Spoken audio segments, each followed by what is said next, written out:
Hi all, it's episode 126 of the Warhammer 40,000 podcast, known as Look Out Sir.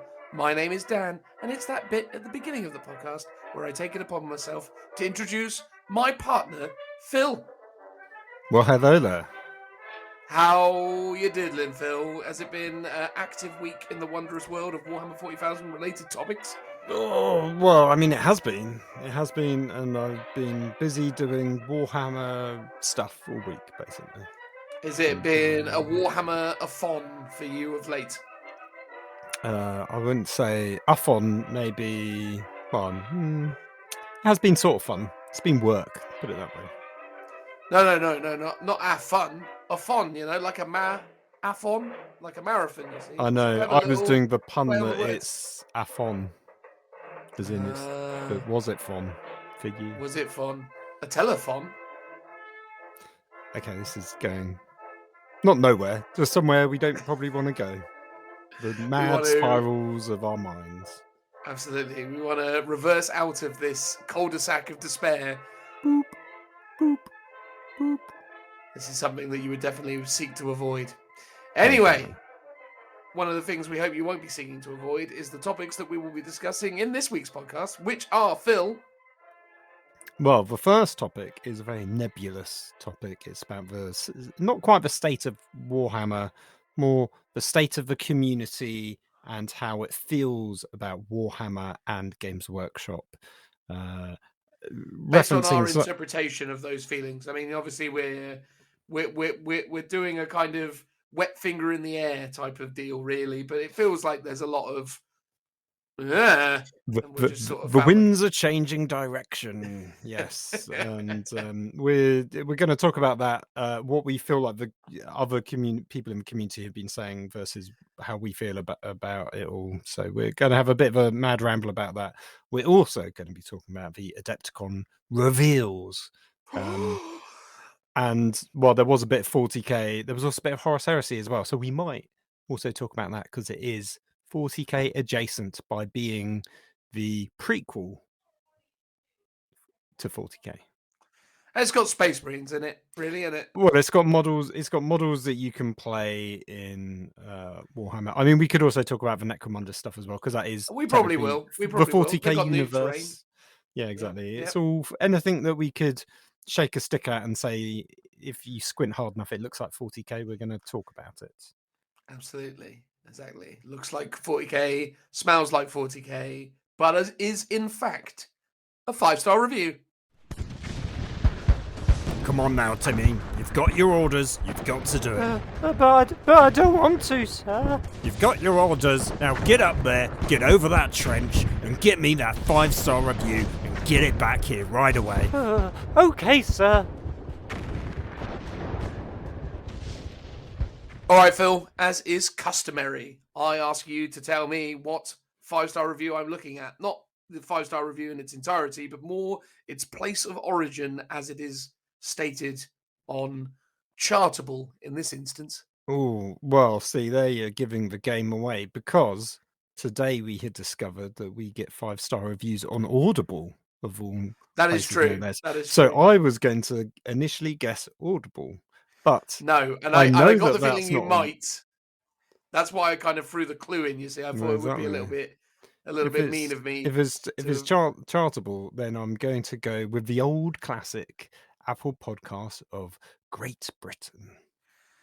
I'm afraid not, Phil. It is not Apple Podcasts of Great Britain. It is Apple Podcasts of United States of America. I thought you were going to say United Kingdom and do a Richie on me.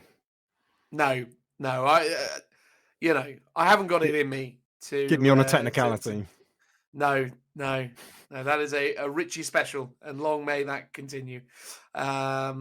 We went to his birthday party the other day, didn't we? That was a lovely time. We did. He's reached that happy birthday, Rich. Happy birthday again. Still a sexy devil, though, eh? Oh yes. I mean that doesn't change. The raw animal magnetism that oozes out of his pores. Yes. It did. I'm glad that you didn't necessarily feel the need to expand on that, but I was hopeful that you might. But We'll leave it there. The point is that this podcast's 5-star review, or this version of the 5-star review segment, has been brought to us by an individual called Gun Loving America for Apple Podcasts of the United States of America. But as Phil has actually correctly stated, we discovered today that Audible is a place where, one, our podcast exists. I didn't know that. And two, you can leave 5-star reviews there. And someone did. So we'll get around to shouting that out. Do you know what? I have an Audible account, so I might leave myself or ourselves a 5-star review that you will have to one day read out. I mean, that could be quite an interesting kind of Inception thing, I suppose. That Dan, he's awful. Exactly. More Phil, please. More Phil. Exactly. More Krieg. More Krieg, please. More Krieg, more Phil. That'll do, thanks. Anyway, as I say, this 5-star review comes via Gun Loving American, which has been placed in United States of America Apple Podcasts. And it reads, Best Podcast, 5 stars, which is, obviously you understand, is a prerequisite of the 5-star review. And if you would like to leave a 5-star review somewhere, maybe Audible, and then get read out by us over the internet at some point in the not too distant future, then please do so, because like Gun Loving American, we will at some point endeavor to read out your review. So, maybe consider doing that. Anyway, best podcast, 5 stars. Hi, Dan and Phil. I'm just your average gun-loving American that loves your British sense of humor. This is the best podcast to listen to when driving to work. It's fun to punish my co-workers to your banter and weirdness. Keep on being you, your mega fan, gun-loving American. What I love about that is the idea that he is subjecting his co-workers to this. I assume at gunpoint, given the name. Yes. How are his co-workers listening when he's on the way to work? Clearly, he's captured them 24/7. Keeps them in a basement. Or he's a bus driver, or he's some kind of other, vehicle driving individual that needs a co-pilot. Maybe he's a professional rally driver. Maybe, or a pilot, an actual pilot, and he flies to work. And then the entire plane is subjected to this nonsense. Yes, I do think I can't remember what it's called. The co-sharing concept, where you and your co-workers drive to work together, is a thing in America, much more so than it is in the UK. So I think that is what he's probably doing. He's probably picking them up from their house, not from his basement, taking them to work, and making him listen to or her listen to us. How lovely. Indeed. I mean, they can go down the faster lane in LA. Isn't that a thing? Like, if you've got someone in the passenger seat, you can there's a designated lane. Yeah. I mean, I would hope that his co-workers are fans of 40K. Otherwise, I feel like it's a bit mean. I mean, I wouldn't want to be subjected to a cricket podcast. I would rather make my own way to work if that was the case. Indeed. Well, at the risk of alienating all of our hardcore cricket fans, why don't you close out this segment by saying thank you, and then we will do the whole spiel about Patreon and merchandise and move on to the rest of the show. Lovely. What was the name again? Is that not hardcore gun nuts? It was gun loving American. Let's go with that. Hardcore gun nut. Go with that. It was gun loving American. Gun loving American. Change your name to a hardcore gun nut. It kind of means the same thing. No, that definitely starts to get a very, very dangerous sort of sound to it. Thank you very much. You've officially stamped us with the best podcast ever in the world. We will take that accolade to our dying graves. Thank you very much. Glad you're enjoying the commute, wherever you are, wherever you're going to, with however many enforced and indentured passengers you are taking with you to your work as well. So thank you very much. Enjoy the rest of the show. Absolutely. Patreon's a thing. Maybe consider giving us some money so we continue not to fill the show with advertisers. And also, on the topic of advertising, we have merchandise. So maybe buy some of that, thus rendering the whole point about Patreon and the not advertising relatively moot. Anyway, transitional noise.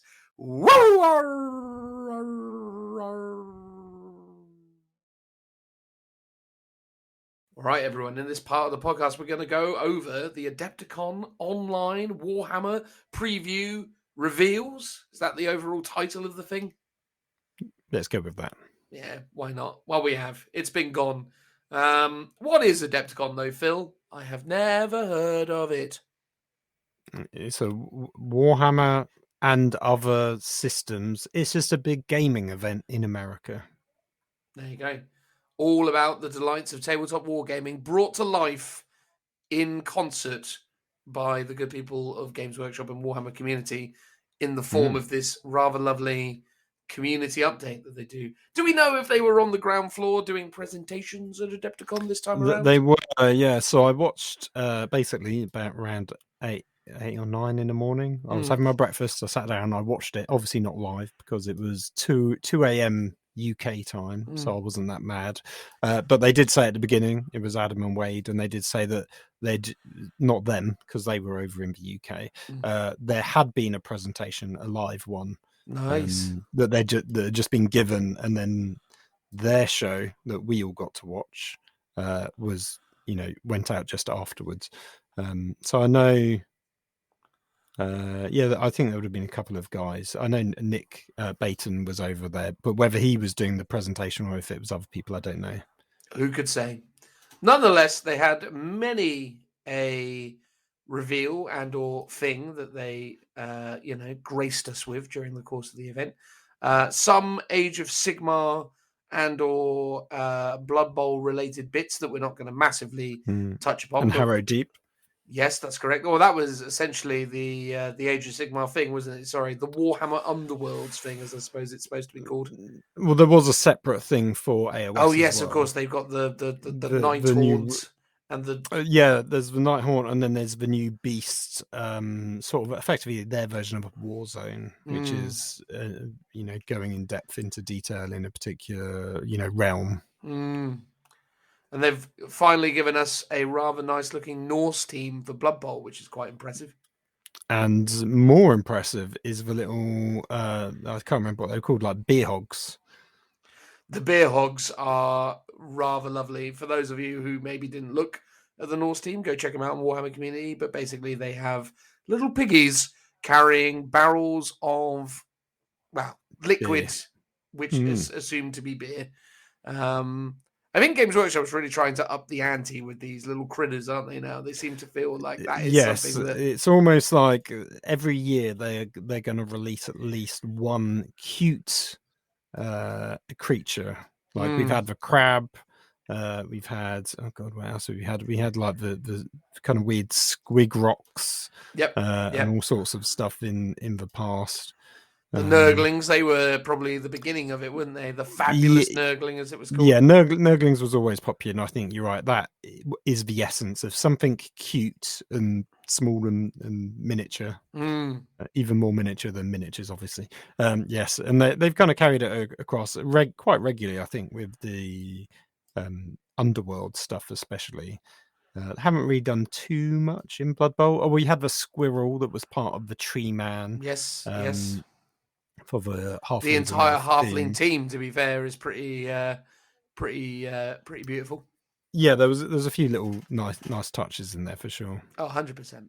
But this Norse team is nice. Very much kind of building up on those Viking themes. It's got a nice kind of Fjord, what's his face, the guy who plays the Mountain on Game of Thrones vibe to some of the individuals. The chap who beat up Eddie Hall in the boxing last week, which I'm sure you watched, Phil. Oh, Thor, yes. Well, no, I didn't. But because I don't, I didn't pay for it, basically. No, that's fair enough. I didn't get to watch it. Well, fair enough, mate. Fair enough. I mean, those models, the ones that have the little wolf pelts on the shoulders, have very good conversion possibilities, I think. I mean, potentially with Chaos Minis, but definitely with Space Wolves as well. 100%. No, it's a really, really nice looking team. And credit where credit's due to the specialist game guys when it comes to the Blood Bowl Minis. I think with a handful of exceptions, the quality of those teams just continues to, get better and better and better. I mean, they're looking fantastic. So well done them. They look pretty. But let's get into some Warhammer 40,000-esque things. As we are a Warhammer 40,000 podcast, it is only appropriate that we talk about those things. Now, first on the list is Necromunda. Now, obviously, Necromunda is not Warhammer 40,000. We haven't gone crazy and lost, all sense of time and space. But it looks an awful lot like Warhammer 40,000 if you squint hard enough, right? Exactly. I mean, it is set in the Warhammer 40,000 universe and timeline, and it's just showing you what happens on one particular planet. So I think it's, it isn't 40k the game system, but it is 40k the universe, which is why, as you squint hard enough, it is definitely 40k. Absolutely. And this time it's properly outdoors. I like how we've gone from the close confines of corridors to the sort of the full spire, but you're still technically inside the hive. And now it's like you can see the sun if it was there through the clouds, through the literal ash wastes. Many suns, potentially. I don't know how many suns Necromunda has, but I assume it's the sort of place that have a few. Regardless, the new range of miniatures for this hive wastes, or ash waste, system are flipping lovely. I am a massive fan of this of this new gang. Not enough of a fan to have actually learned their names. What are they? The Ash Waste Nomads. There you go. Easy enough to say. Yeah. I mean, again, just really super cool sculpts. I think, heavily detailed, really interesting take on, the idea of a force of, people who are obviously out in the ash wastes, scavenging for parts and utilizing everything they can to, conduct their various conflicts. I think, it's just, it really is quite pretty, in my opinion. It's like taking the concept of because the Van Saar were obviously based on Dune and the still suits, but then they've gone, okay, well, actually, this is how they actually look in the desert in a 40k environment. They're a lot more nomadic looking. They're a lot more almost primitive in the way that they work, but they're clearly all wearing like masks and rebreathers, and there's lots of tubing because obviously they're recycling, I imagine, all of their fluids. One of the key interesting things is there's one guy holding a shaft of some kind that has a little hazard stripe on it, and I believe this was the model that they previewed back in the January reveals when they did a bunch of model previews, and we were going, well, it looks like it could be like an Astra Militarum Psyker, but he's a bit too shabby, and we didn't know what it was, and now we know. Basically. Now we know. I just think it is. I mean, initially the infantry range is just really fantastic. I think the range of weapons, the way that they've kind of brought them to life is really cool. But then when you start looking at their insect rider squad, I mean, that is pretty amazing. Yeah, the macro insects is how they described it. I mean, I can see people just running these as sentinels or Rough Rider, Death Rider type units.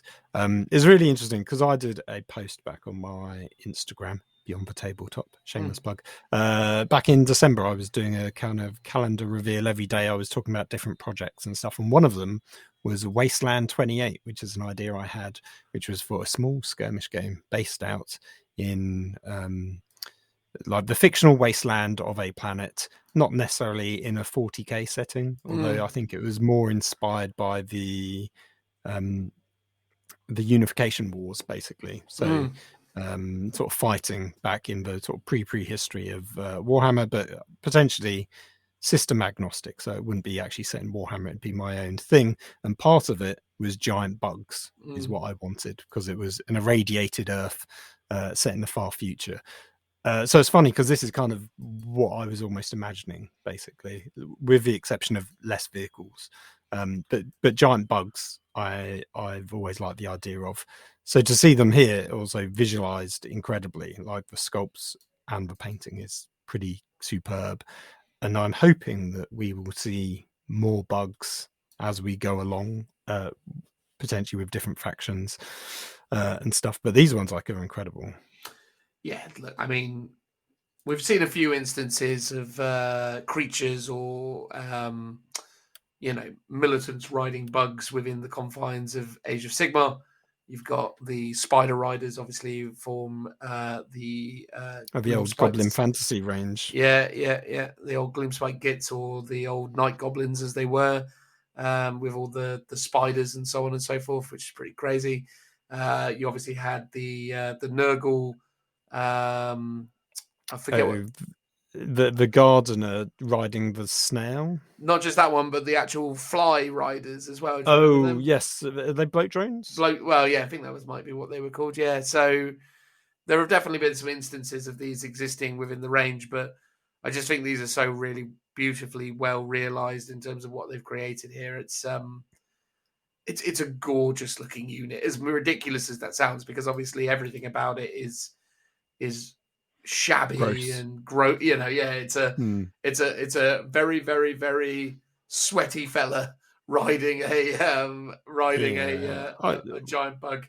The real muted color palette works really well. Like it's all just sort of beige and pastel greens, and like a really simple base as well. It's just like, I presume, for ash waste, I think texture paint that they've dabbed on and done a bit of a highlight, and that's it. It works really well. It's fantastic. I mean, Necromunda might legitimately be, I think it's tied between. It's between Necromunda and Age of Sigmar, obviously, but it's the most beautiful game, or it has become the most beautiful game in terms of the range and the minis and what you can do with it. And it's just incredible how much more kind of this system is fleshing out your understanding of the broader 40k universe. It's just seeing how far they're pushing it and the levels that they're going with this is really cool. I'd love to see, I suppose, for Necromunda, I think it would be really cool if at some point they went to the life in the really high spire, like at the top, the nobility and that kind of stuff.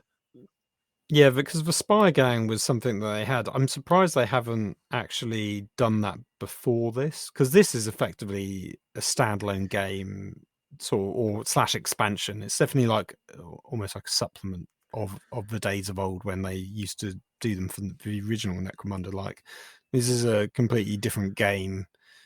Obviously, I think a lot of the mechanics will be transferable. Potentially, your gangs could be transferable, but the way it plays is going to be totally different in terms of the fact you've got big bugs and vehicles and stuff. So it is really interesting that they've done that, rather than do things like the Spy Gang, which feels like a relatively easy addition, because the whole point is they would come down to the lower hive, yes, to effectively just beat up on the regular gangs for sport and fun. I mean, they could still be. It'd be interesting to see what they do. Like, will they still support effectively the original Necromunda game, and produce other gangs and do things like the Spy Gang alongside this, or for the next 2-3 years is it all just going to be ash wastes and that's all we see? Well, obviously they've got to try and support it for a bit, and there's a lot of really cool stuff that you can explore within that setting, I suppose. So who knows? I just think it's a really exciting direction to take Necromunda in. I mean, it's crazy to think that 5 years ago the community was crying out for Necromunda to return, and then it did, and the fact that in that time it has gone on to become what it is and how well supported it is pretty incredible. I just think they've just done.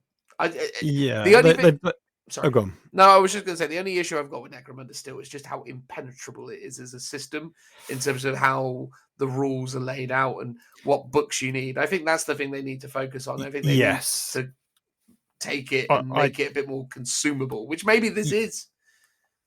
True, but I think, so I think you say the issue is, if you want to get into it and you go, okay, which books do I need? Like, which gang books do I need? Or which expansions, which ones make more sense. Where do I get the trading posts rules and stuff like that? Because they are a bit all over the place, and people have done community versions of this is the books you should get and things like that. It feels like they need to sort of do not a second edition in terms of updating the rules, but what they need to do is do like a reprint of the books, streamlining the content between them, so content that's redundant in one book because it's now in another, just put it in that one, so you have an easy, like, this is the first book you buy, and then if you need all the others, like, and just tidy up a lot of the wording and the rules, so add in the FAQs into the books and stuff, because ultimately even with 40k, that's kind of what you want sometimes. When you go into a new edition, you don't want it to all be completely scrapped and redone. You just want it finessed. It's like, just give me the core rule book with the FAQs in and I will be happy. And potentially that's what they need to do with Necromunda. What do you think of the Orlok gang in this set? I mean, obviously the Orlok gang is the Orlok gang, right? I mean, in terms of them as they are, whatever, but obviously their new buggies are okay. My struggle often when it comes to bike riding characters or models such as this is the relative pose of the main riders, or even the actual gunner as well. I think it at the end of the day, obviously that is what someone riding a bike looks like, but it sort of has such a kind of static posing to it that it almost kind of robs it of some of its potential personality. I think it becomes very it just sort of oozes of some of those older kind of miniature styles where I look at it and it sort of feels like an old Space Marine attack bike or Viper jet bike, where it's just very functional. It gives me vibes of the Squats trike, actually, because that had a guy, admittedly he was stood up, but on the back manning a weapon that went over the rider. And it's, with the exception of the fact that it's got two wheels on the front and the guy on the back is seated rather than standing, very similar in terms of concept.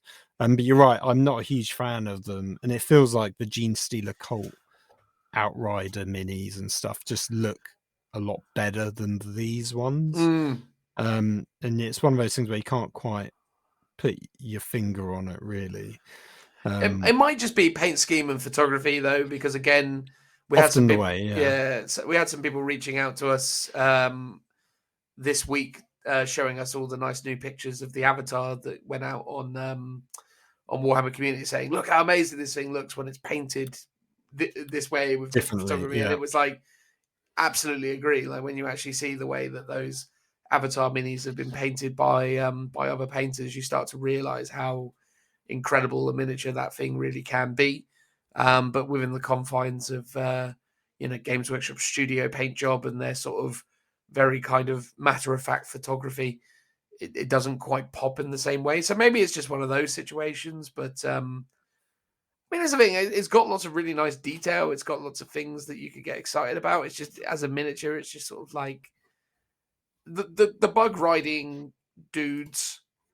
I'd so much cooler. Yeah, I'd just be tempted to go out and buy those just because. I'd just be like, yeah. I agree. I would love to have a couple just to paint up and have, even if I'm not playing this game. Yeah. I'm sure I could, even if they're just sat on my desk, like as a paperweight. Sometimes there are just cool models where you go, I just love to own them. Yes. Don't have any need for actually playing with them. I just want to own them and paint them up and stuff. And those, just because they're so pretty much unique to 40k, like there hasn't really been anything quite like them. As you say, the bloat drones or whatever they're called for Nurgle is probably the closest in similarity as a concept, but these are still pretty unique for what they are. And the buildings are pretty interesting too. They give me vibes of the old cardboard Necromunda from back in the day with the little kind of gangways and stuff. I'm very concerned about using those in gaming terms. I think obviously with the bridges and stuff, maybe it gives them greater deals of stability, but knowing how Games Workshop kind of plastic is and the sort of weight distributions within that. I just think, as an actual kind of functional gaming piece, I'm not loving the idea of this thing not having a base beyond the little. It's very top heavy, and the bases are very small. I mean, let's be honest. If we were to play this game with Richie, that stuff's getting knocked over left, right, and centre. But to be honest, that's the kind of, if I was a 12 to 40 or 16-year-old, that's exactly what would happen, and that is kind of half the fun of the game, is trying to play it without knocking stuff over. It just seems really rickety. But visually, I think it's a really cool concept. I like that it's sort of separating the levels between like where the vehicles are and where the infantry can kind of, I guess, safely hide away from the vehicles and stuff. It'd be interesting to see it's expanded. I think it kind of works for 40k, but I'd almost be tempted. I assume the stand, effectively, like the cake stand, can come away. So actually, like the hab units, you could just have on the ground. And I think that would work really well if you wanted to make more of like a settlement, like in a town. If you had lots of these, you could almost do away with that tiered level stuff. It's a bit Ewok Village playset at the moment. Did you ever have that? I never had it, but I'm very familiar with the Ewok Village playset. Yeah, it gives me bits of vibes from that. But I know we always say it's the orange bridges, isn't it? That's what does it. Yeah, I know we always say 40k should be more vertical, and here I'm actually saying do away with the vertical, because actually for a skirmish game it's great, but for 40k it doesn't seem to add much practicality. But the actual building pieces could be really good for 40k. Yeah, absolutely. I think it's an interesting point, isn't it, in terms of the way that we do boards. I know we've sort of laboured that from time to time again, but I am always intrigued about how types of boards would impact the way the game is played. But I think the way the missions are at the moment, it's difficult to interact with verticality with the way that the missions are structured. And I think, this type of terrain comes with a number of kind of barriers that are a little bit kind of too numerous to overcome when it comes to using it within a 40k setting, unless of course you're not, adhering to the standardized version of 40k. I think, again, it's really awesome to see. I think, I'm in a bit of a sort of weird place with Games Workshop terrain at the moment, though, because it's usually some of the most frustratingly difficult stuff to put together. Like, it's just a bit too much of a process now, and there's just so many really amazing options out there with 3D printing and other kind of ready-made solutions that I'm always a little bit hesitant to get excited about Games Workshop brand terrain, because I just look at it and go, well, that's going to be a nightmare to put together. And even if it's not a nightmare to put together, it's going to take me forever to paint it. And it's just, it's not a part of the hobby that feels that it needs to be that necessarily complicated, but it consistently is, Yeah, I know what you mean. Well, the thing is, if you want to do it well, it's very time consuming because there's a lot of mold lines to clean up. Good. And there's a lot of detail on it that you can paint, but you don't have to. And quite often you can look at kits and, they don't have any mold lines removed, and they've just been, sprayed one color and dry brushed, if that. And it sort of works, but at the same time, it sometimes detracts when you're like, no, those mold lines are really like obvious and stuff. When the best one's sort of like a halfway house where you do the cleanup, but you do some painting of details, but you overall it's all like, one color. You're not painting the skulls and the metal a different color from the stonework, for example, particularly in relation to the Imperial, like ruins and stuff like that. But maybe you'd pick out just a few bits to have the odd spot color here and there, and that can, I guess that's a good compromise between the amount of time versus the sort of visual reward of how it looks. I do understand what you're saying. I think that's the thing. It looks cool. I don't imagine I would find myself using it in a 40k setting. It definitely doesn't feel as impactful as the Zone Mortalis sets. I think Zone Mortalis was a very, very strong set. This looks good, but not as remarkable, I would say. Yeah, It'd be interesting to see because it's very similar to the Adeptus Mechanicus, like the Mechanicum range, because that is a lot of gangways and gantries and stuff. So it's got that similar element in terms of the height, but it's a very different visual style, and it's very similar again to the new 40k outpost stuff, the Rise of Ruin, effectively like expansion that they did with like a bunker with a satellite and stuff. But again, it's still very different. Well, it's similar but still different, right? So this is like effectively another string in their bow. It's another range that is completely unique but has sort of visual elements similar to it. I mean, there's definitely some elements in the hab block at the top to a cargo container, for example. So I can see they've taken bits and sort of reused them.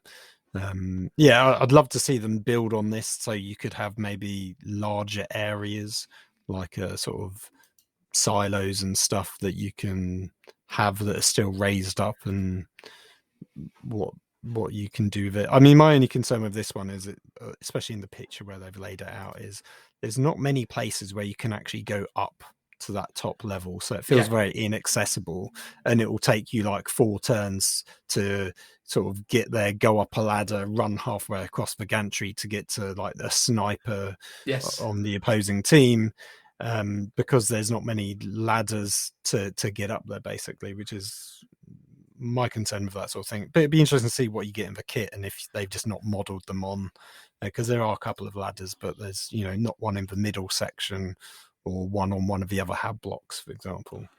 Yeah, totally. Not too bad, I would say, but yeah, some gorgeous minis overall, and some nice looking terrain, if not a bit impractical in terms of the 40k gaming sense of things. Moving along, Phil, to a much more 40k themed thingy-mabib is the reveals of the new Chaos Knight kits. Yeah. So it's worth stating from the outset that the release of the Imperial Knight back in, crikey, whenever it was, 2014, 2015, something like that, really marked a really amazing kind of shift in kind of approach to their miniature designing process and everything else. Because, you know, obviously we'd had big-ish miniatures like the Stomper, the Lord of Skulls, the Baneblade and stuff. I mean, you had a whole bunch of, you know, you had the whole escalation range book supplement from 7th edition, 6th edition, where they were releasing Titanic units for, you know, pretty much one thing for every army, except Tyranids. And then, the Knights came along, and it's like they're a dedicated faction of Titanic units. Yeah. I mean, it really just blew the whole thing wide open in terms of what Games Workshop was about and what they were doing. And I genuinely think that the Knight kind of Paladin and Knight Errant, the first 2 versions of the Knight kit are some fantastic examples of Games Workshop at their best. I think the Armiger kits that they came across with after that, again, are really strong.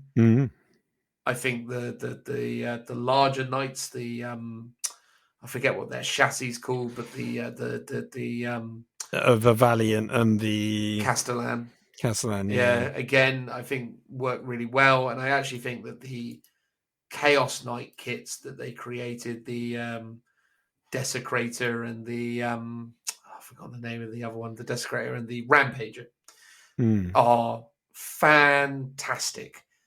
I noticed you missed out one kit because everyone forgets about it. What, the Perceptor? Perceptor / Canis Rex, it's the one build you never see ever, and it's a real shame. It's become because that comes in every Knight box now, don't they? Because they don't do the Knight, because it used to be that you used to be able to buy a Knight kit that could be an Errant or a Paladin. Or you could get the version that could be the Gallant, the Warden, or the Crusader. And it's now all in one, right? And now it's everything, including the Warden and the Preceptors. So do you get Canis Rex in every box? Is what you're saying, or is that still a separate? I think that's how it works now. I think you get. You're getting a lot of sprues with one. Well, yeah, I think they just defaulted the whole thing to like basically you get. Hang on, I'm just going to go to the Games Workshop website and just check. Imperial Knights. Yeah, literally. Oh no. Oh no, yeah. It's all the same kit. It's all the same £100 kit. It's unless of course Canis Rex is separate. No, it's all the same £100 kit. So it doesn't matter. Every Imperial Knight you buy now comes with a Canis Rex. I mean, if you like magnets, that is really good value for money because you can just build them how you want, really. Indeed, magnets, always with the magnets. But yeah, look, I think look, what I'm saying is I think the Knights have overall been a pretty consistent success story in terms of the quality of the sculpts and the creativity that kind of goes into it, and the somewhat kind of understated kind of effect of some of these Knights. And this is only then further amplified by the work that Forge World has done. I think the work that the Forge World team has done with the way that they've brought Knights to life has just been fantastic. Yeah, phenomenal. So you can imagine my disappointment when I look at these two. Good God. It's like the intern did it. Oh, that's a bit mean.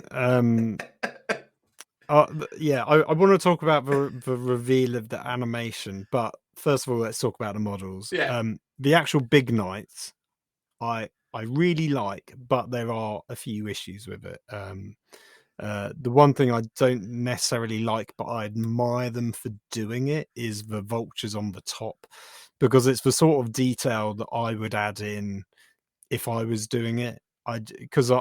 When I finally ever get around to finishing off my Knights, because I've got a couple like half built, I want to have like servo skulls flying around, and I was going to get some of the Nighthawk models, the ones playing like the trumpets and waving the banners, to have just like these vultures like sort of flying around it, to partly give it a sense of scale, but also to make it, have a bit more detail to it and make it feel a bit more part of like one of the bits of artwork that you see for them. So on one hand, I admire that they've added them in, but it just feels a bit too Age of Sigmar. It doesn't feel very 40k, being kind of the kind of birds that they've used. And in it, I don't know, it sort of is a very, I guess it's got to be a Chaos God agnostic, right? Like they've got to have something generic. It can't be just Nurgle or anything like that. But it just, to me, feels like it doesn't really fit in. They look very fragile, and I don't know if you can build them without as an option, which would be really cool. But I can just imagine a lot of people just removing them and going, I'll just snip them off. Model wise, I actually really love how they've, or paint wise, should I say, how they've done the shoulder pads. Like it's sort of like bare metal and like tons of verdigris. I think visually that looks fantastic. Weapons don't have a problem. Helmet with the big horns, that's all right. It's kind of cool. I'm almost surprised that there isn't a little dead pilot on the shield, a bit like from the animation. God, yeah, because that would have made it even worse, wouldn't it? Well, for the best, because and I'll talk about that when we get around to talking about the It'd animation. be like the Night Lords, Forge World Dreadnoughts with those there is a model, looking dead bodies on things that just look awful. I don't think they look awful. They look terrible. It's very dark. I quite like the Chaos one that you're referencing. Whether it would look good here is a different thing. But I think the big Chaos Knight, pretty good overall. You think? Also, yeah, no, I think it visually looks pretty cool. Weirdly, although you can't see it from the main picture, it has a tail, and I think the tail bit is probably a bit of a no from me. Like, I don't get that. Here's the thing. It's just, hopefully there's a version in there where you can downplay it. I mean, my hope is that most people who run this thing will hopefully be able to use these weapon loadouts, because if these weapon loadouts denote this specific thing, and I guess maybe they're going to have to put the tail on it, because I assume the tail is going to have a weapon profile. Option, yeah, so that's got to go on. So fine, have your tail, have your horrible looking tentacle arm and your whatever plasma cannon thing. That's fine, but just that's Volkite, isn't it? Oh, sorry, Volkite cannon thing. But just put it on the old Chaos Knight chassis. Like that horned helmet is awful. Well, that'll be one option of many. So I think you'll have tons of different Oh helmet yeah, options. yeah. Well, that's a hope. And then the birds are like, yeah, they're all right. I mean, I kind of like the fact that they've added those little details, but it feels to me like one would have done the trick. You know, like just I feel like you've got to do all or nothing in that case, because one would maybe look a bit odd unless it's in like a I more think interesting 4 is perched position. I think 4 is the number that's odd though, because it feels like it's too few at that point. It's like Well, 1 would have just been a little nice thing of it. 4 is sort of not enough to be a lot, but more than you want. Yeah, I always feel like with those things, you do odd numbers. It's like a feng shui thing. Like 3 would have been good. As you say, 4's almost like too many, but 5 would have almost been like, okay, now we're getting somewhere. Like it's a thing with 5.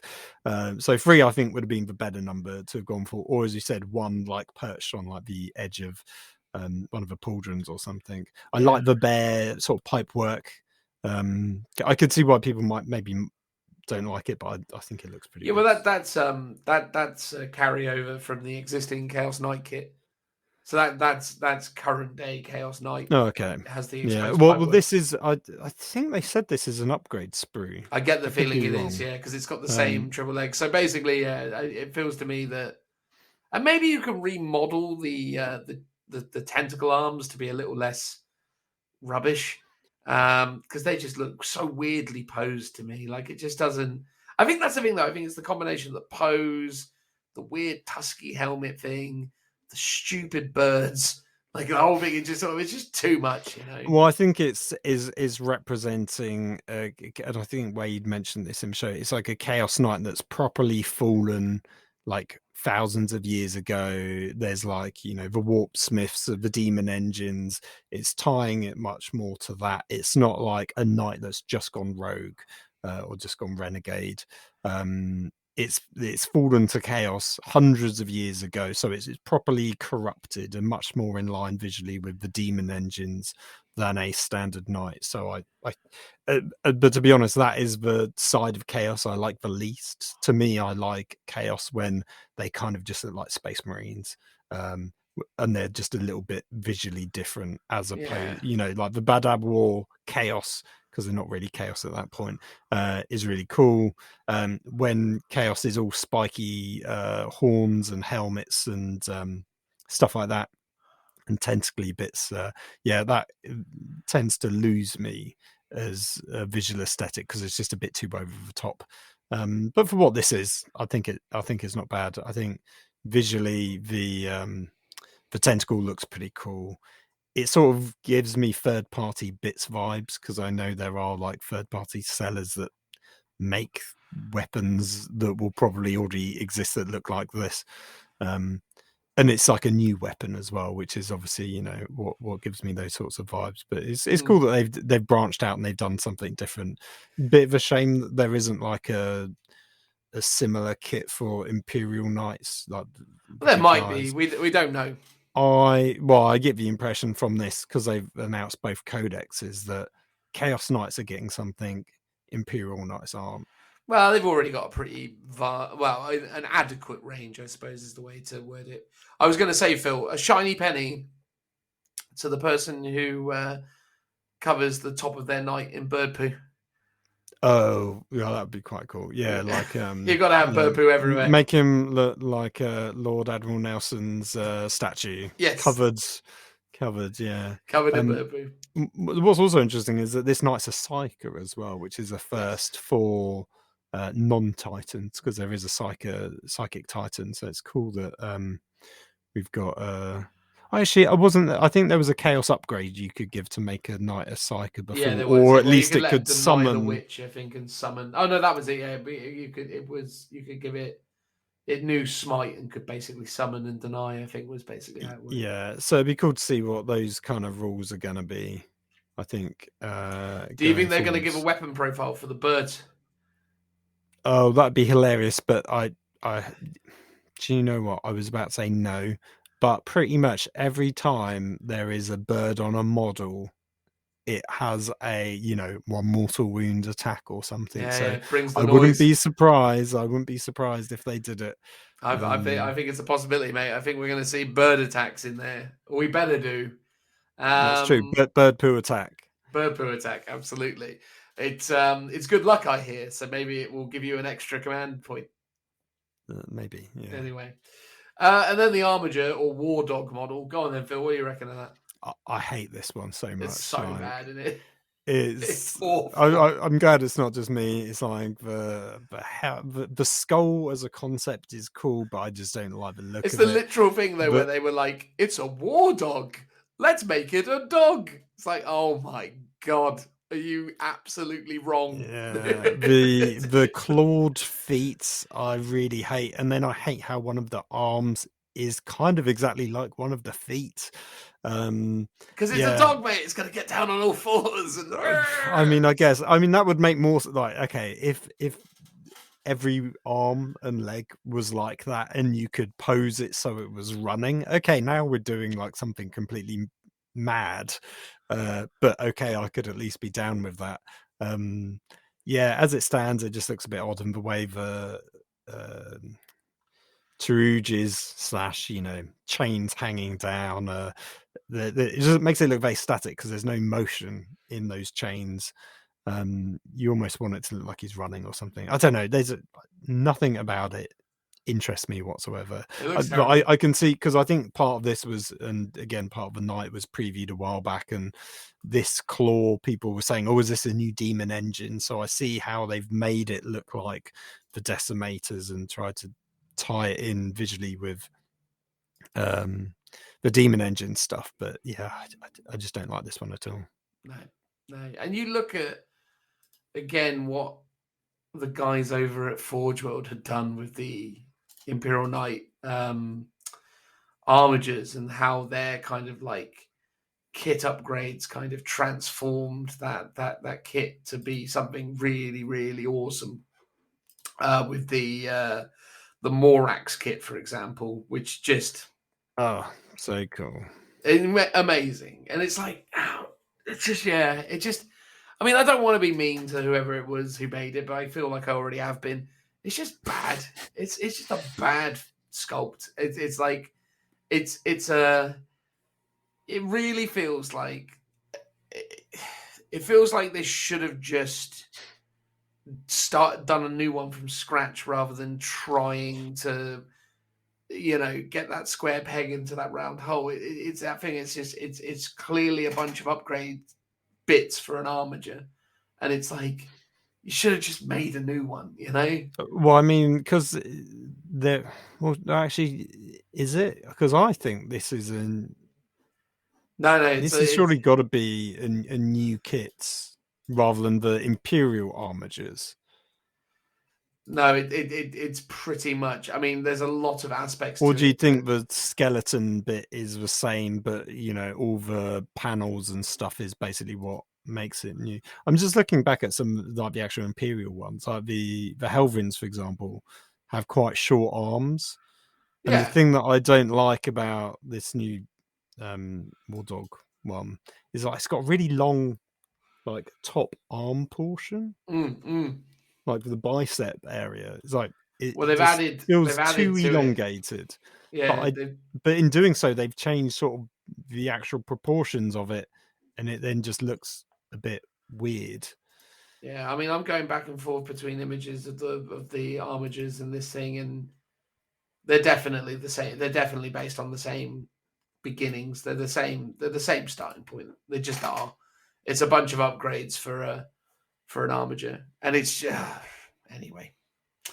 Oh well, there you go. Chaos Knights are coming, and that's fantastic because the currently available Chaos Knight minis are amazing. And the fact is that you can still obviously use the various Forge World and other kind of Imperial Knight bits to kit bash and create some really nice looking things. I just won't be. I won't be falling over myself to pick up either of these two boxes. Well, here's the thing: you can't buy them individually because they will be coming out in an army box set. So you'll get 1 big knight and 2 of the little armigers, and they will be, I assume, exclusive to that box for a good year before they release them as separate kits. Well, fair enough. Which I don't know. Like it sort of makes sense, but at the same time, I do get a little bit fed up that any kit that comes out new is locked away in effectively a bigger box of some kind, whether that's Because it used to work really well for him when it was a novelty, but now it's sort of like it makes sense when it's Sisters of Battle and it's like Sisters of Battle are coming, or like it's the new orcs. It's like a whole new range of orcs, and yes, this is a whole new range of knights technically, but it is literally 3 models as well. Yeah, bundled in with a codex and maybe some cards or something and some dice. It just feels like if you miss out on that box, because it will no doubt sell out immediately, you basically have to wait a year to be able to buy it, or to, buy it at probably slightly more expensive, or maybe a similar price. Like you've got to buy it from a split seller somewhere on eBay, or buy the box completely way overpriced from scalpers on eBay, which, don't ever do, because they will just be patient basically. So I feel sorry for the people that do want to get these kits and just can't get their hands on them, because they no doubt sell out straight away, and because they're not part of a standard box set, they can't just buy them individually. No doubt that the army box will be cheaper than buying them separately, so most people won't care. But if you, for example, you don't want the war dogs, but you do want the big knight, you're kind of stuck. You've got to buy them both. You don't get that choice. And I don't know. It feels it's getting a bit long in the tooth that literally every release gets released in this sort of fashion. As you say, as a novelty at first, it was cool, but I'm a bit over them because I don't quite often want to buy those boxes. Yeah. Because I'm cheap. Well, you just got to play the waiting game, mate. You got to go away. Well, I'm happy with that, and that's what I will do when whatever guard, let's say the new guard. You'll dive in with the guard. You'll have no control. Well, I mean, quite likely, but we shall see. Mate, you will, trust me. I was the same with the Craftworlds. As soon as I saw it, I was like, I'm having it all. Except obviously the Corsairs from Kill Team. I resisted that. No, exactly. One thing I will say, I kind of really liked the bait and switch element of the trailer. So they'd hinted that there was like a new knight household coming, which, to be fair, maybe they still will, because there's only 5 Imperial Knight households, I think, so far. And then this... That's not true. Is it? Well, like 10 or 11 or something. Well, no, I think there's isn't there... Well, yeah, so there's 5 Imperial households, I believe, and I think 6 Mechanicus or something like that. So they might round them both up to 6 each. And then they previewed a day or so before there was like some invitation implying that there was a new knightly household coming along. And then this trailer starts and it's, this guy getting in his knight, and you're like, okay, cool, like Imperial Knights, we're going to see a new knight house. Maybe it's a new character knight, maybe something. And then it's like, no, it isn't. He's being strung up and he's all corrupted and turned to chaos. So I quite liked that element of it. Well, who's piloting the knight, though, was the question I was curious about, though, because it's like, surely I thought the whole idea is that they became corrupted. And then did someone come along and nick it off him? Well, I guess if it becomes like an infernal demon engine, it's actually possessed by a demon instead rather than him. But it could be still him, and he's plugged into it still, and he has been corrupted. Or is the implication he was killed by that Chaos Knight, and then I suppose there's many possibilities. Possibly I would say though, as watching this, going, this game is for kids and teenagers. This really gruesome graphic of a young man being strung up, effectively crucified on the shield plate of a knight. It's a bit much, isn't it? Like this isn't PG friendly here. This animation. I don't know. Maybe I'm just being a bit clutch his pearls and being a bit prudish. But I was like, yeah, if I had a young kid, I wouldn't really particularly be comfortable showing this to them. No, I mean, if you have young kids, you should keep them as far away from Warhammer 40,000 as you can, really. I mean, I think 40k on the whole, is totally kid friendly for the most part. Oh yeah, of obviously course. Except for some except for all the words. Just stay away from the words. I don't know about that.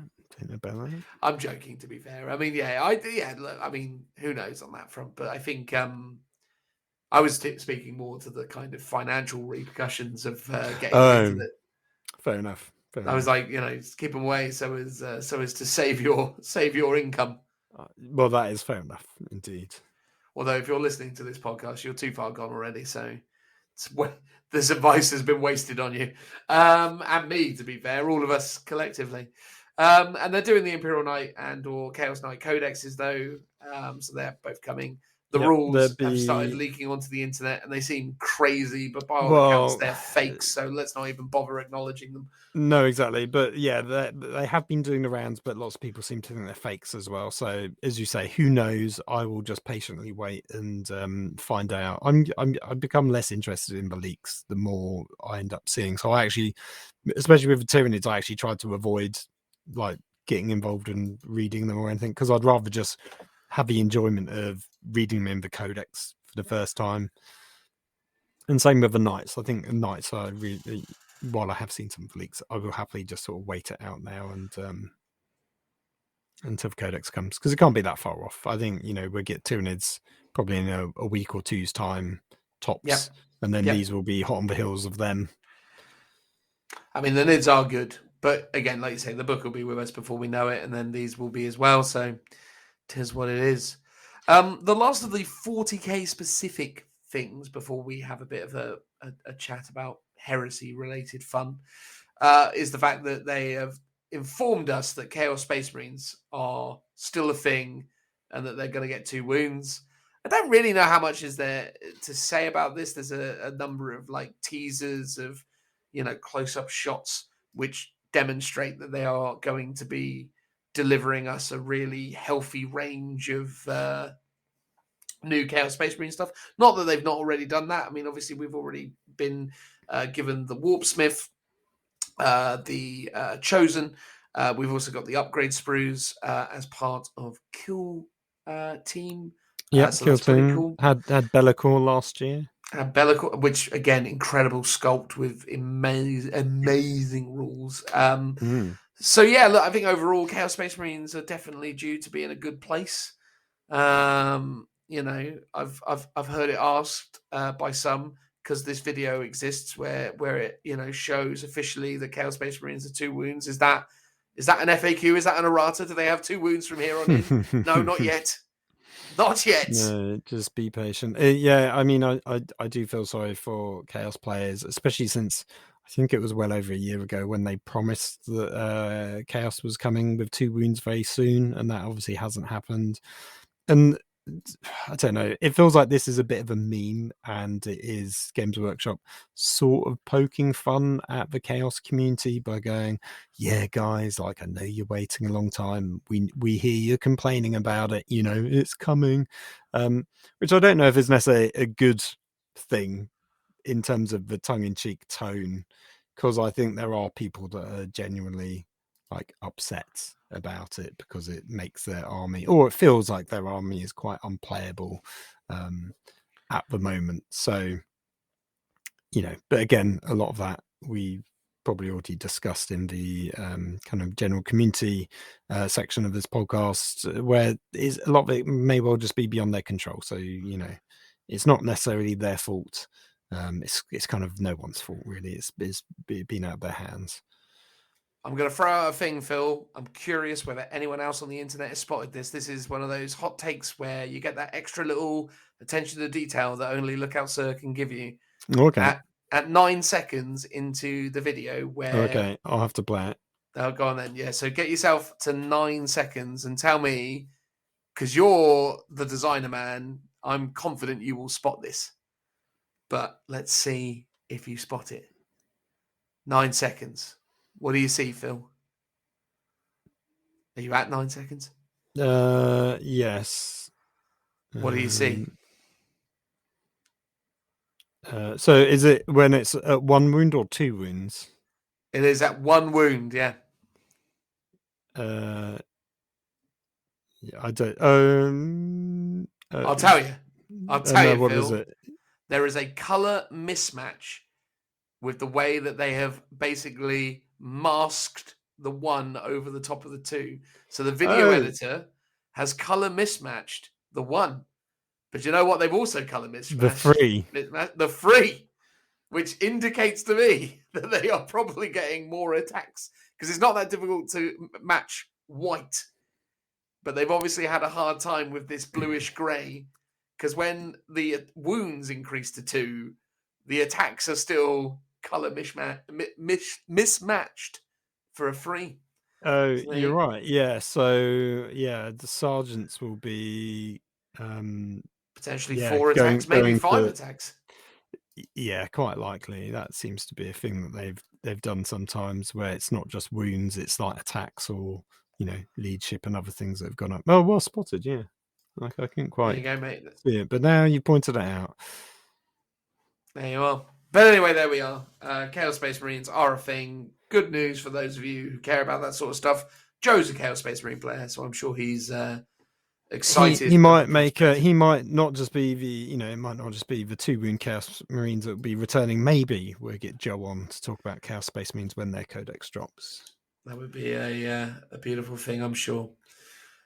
So, last of the reveals, not really the biggest reveal in the sense that we've all seen it coming, given the fact that basically it's been out there for the longest time. But Warhammer, the Horus Heresy, is a thing. It has been a thing for a long time. But this, by all accounts, is the new version of Warhammer Warhammer, the Horus Heresy. Which, as I understand, Phil, is created by the Games Workshop rules writing team. This is Games Workshop proper's first, foray into the world of Horus Heresy. I wonder if they'll ruin it like they do everything else. I mean, that is interesting because they've not really explained the difference between Forge World and Games Workshop in relation to Horus Heresy. They haven't called this 2nd edition, but then actually they never call their games by the editions. They just like to be like, the new Warhammer or the new 40k or the game. So yeah, that is quite interesting that I guess what has happened to those old the Horus Heresy team. Was there ever a dedicated Horus Heresy team? Or was it specialist games team? So actually, a lot of those. Well, maybe it is, because maybe it is with the specialist. Is it with the specialist game team, or is it with Games Workshop? In theory, it should be specialist games still, so it will still be a Forge World property. But because they're doing stuff in plastics like Blood Bowl, it will still be released on the Games Workshop website. At least that's how I would presume it to be. And as we know, in terms of rules writing, Warhammer 40k and Warhammer AOS, part of the Games Workshop sort of design teams, but they are 2 separate teams, right? So I assume even if Horus Heresy is part of being written by the Games Workshop side of things, it would still be a separate team. However, it feels like it would more likely be part of the specialist design team, which, as far as I'm aware, is Forge World now. Like, that's what Forge World has become. And we can talk about that towards the end because there's been some updates about Horus Heresy and Forge World as a company just as of today. Oh, really? I wasn't aware. So yeah, we'll talk about that in a moment. But should we talk about the animation to start off with? I think we probably should. So, as has become the way that Games Workshop does things now, we have ourselves an animated short to essentially foretell the release of a fancy new game system. And this one is essentially told from the perspective of Horus himself, entering with him, essentially wandering onto the battlefield and slaying some poor, unfortunate Imperial Fist with relative ease and little concern for that former brother's well-being. Although I suppose the Primarchs never really referred to the Legionaries as brothers, did they? They were just, sons, I suppose. So what's that? a nephew. That's what that is there. No concern for his nephew. But yeah, I think the thing I actually really like about the opening sequence of the trailer is I like the kind of way that Horus is sort of shown with that dead, kind of unemotional, almost sort of 1,000-yard stare, as they say. He's very disconnected from the horrors that he is essentially committing. Yeah, which is, I mean, quite. I thought that was just poor animation, but you're right. Maybe it is more of a, because to me, he was one of the weaker elements. Like his face has a bit of an uncanny valley style to it, which is, fair enough. It's hard to do face as well. And you're right. Maybe he's just being unemotional and he's sort of staring off into the distance while the sort of inner monologue is happening. So maybe that's more what it's meant to be, and I was just misinterpreting it. But yeah, when I saw him, I was like, he's a bit funny. But beyond that, and one other scene, it was all phenomenal. Like, I thought that was top-notch trailer. I'm pretty sure it's by the same guy who does the Sarties, because there's a lot of visual elements, stylistic things that reminded me a lot of his trailer. So I'm pretty sure, and he is ultimately, out of all the fan animators that they got, the best one. So Well, he's not a fan animator anymore, is he, mate? Well, no, exactly. He's in-house. GW official. Exactly. If you bought him in-house, and he has done ultimately the most successful 40k animation of all times, are you going to have him just plodding along on Astartes 2, or are you going to save a bunch of money, not hire an animation studio like they probably did with the release of AOS, and instead get him to do it? And I presume this is what he's been doing since he's been hired. I mean, I'm sure there's more than just one person working on this, but I assume he's been the sort of lead designer and animator. Maybe he might have been consulting on it. I don't feel like. I think it's got a lot of. There definitely are parts of it that feel very inspired by the work that was done on Astartes, but I don't think it achieves the same quality benchmark that I would associate with Astartes. But then maybe I'm just being a little bit kind of rose tinted with that aspect of it. I mean, it is incredible. Well, I don't want anyone to think that the isn't scope a good animation. of this one is so much bigger. So it's like it's got like 10 mini stories in there. It's like you see inside the Titans with the Princeps. You see, the Sons of Horus, like effectively, I guess, on like their home planet, or mustering the troops. You see a bunch of different actual battles. You see Titans fighting Titans. You see so many different scenes, and each one I'm like, oh dear God, like this could be an episode of Hammer and Bolter. Like, expand out those 5 seconds into its own show. Brilliant. I would happily love that, because each one was so interesting, and that's, to me, the hallmark of what kind of made it feel like it was an Astartes thing. Like, there was so many cool visual stuff happening, but that also,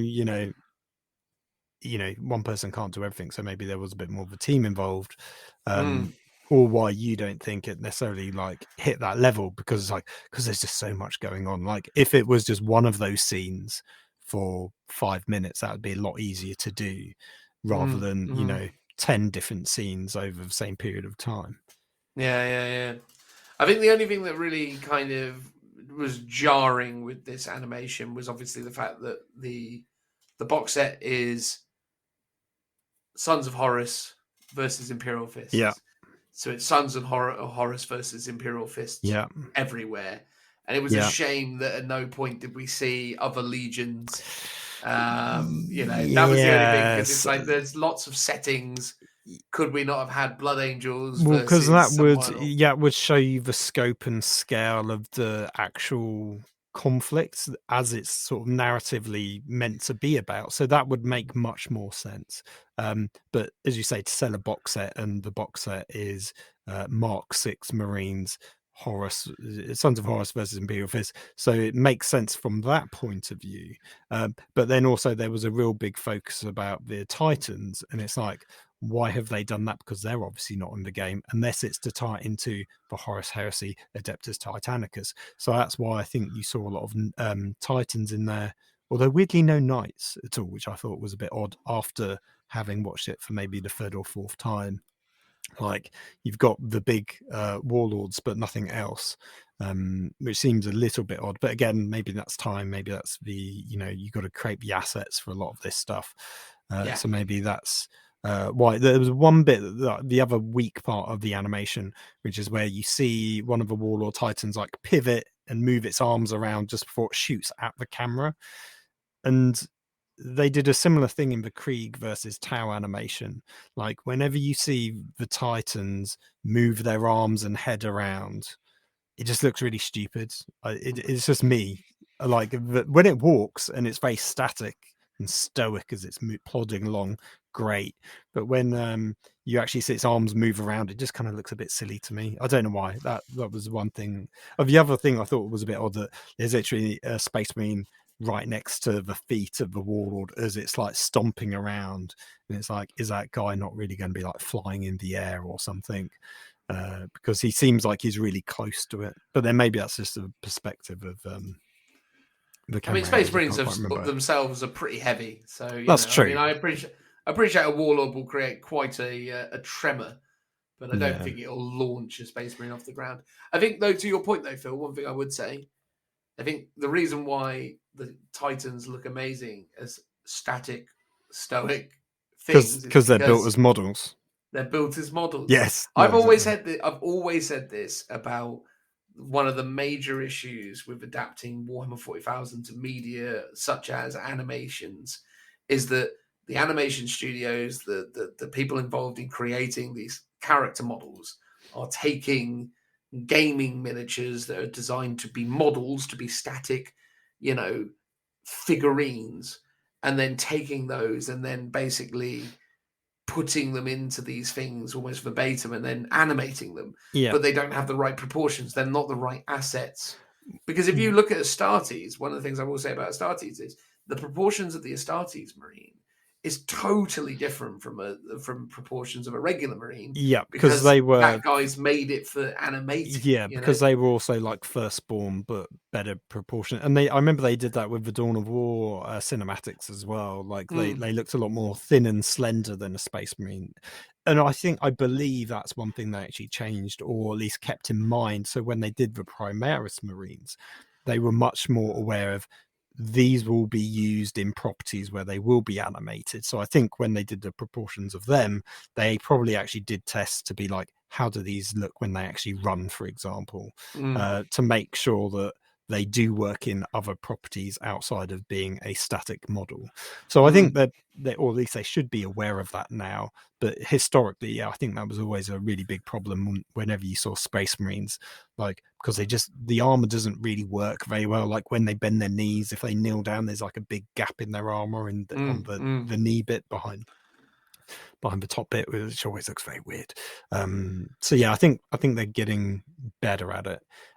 One thing that was odd, so they didn't do a box set reveal, which I thought was the one disappointment of this reveal. And I think going back to the animation, the one thing it lacked is like an end card where you go, and here's the box set. Because they were even talking about it like during or just after the video, like people were putting in the comments like, is this a video game? Is this an animation to do with the book series? Like, what is it?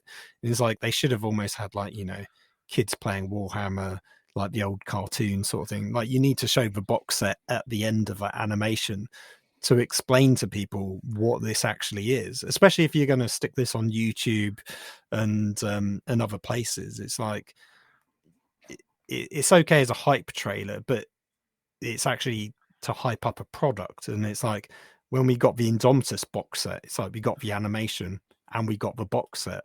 When we got the AOS, we're on free, right? AOS free, it's not 2. It's free, yeah. It's free, yeah. When we got the AOS free one, it's like you got the cool animation followed immediately by the box set. It's like that's why it feels a bit odd with this one that they haven't shown us the box. And I guess they just want to string it out and have the reveal for like a later date, which is fine. But I would have loved for them to have gone all out in terms of what the box is and show us more of that stuff. Yeah, you need the kids playing it. You need the kids put down the playing card with broadsword and magic Exactly. brew. Or in this Or- case, it'd be Spartan assault tank. yes. And I took home all the winnings because who's going to argue? Anyway, the minis are cool though. That beaky that they've shown looks great. I'm not into the plastic Praetor though. Yes, 100% agree. Can I go on another rant?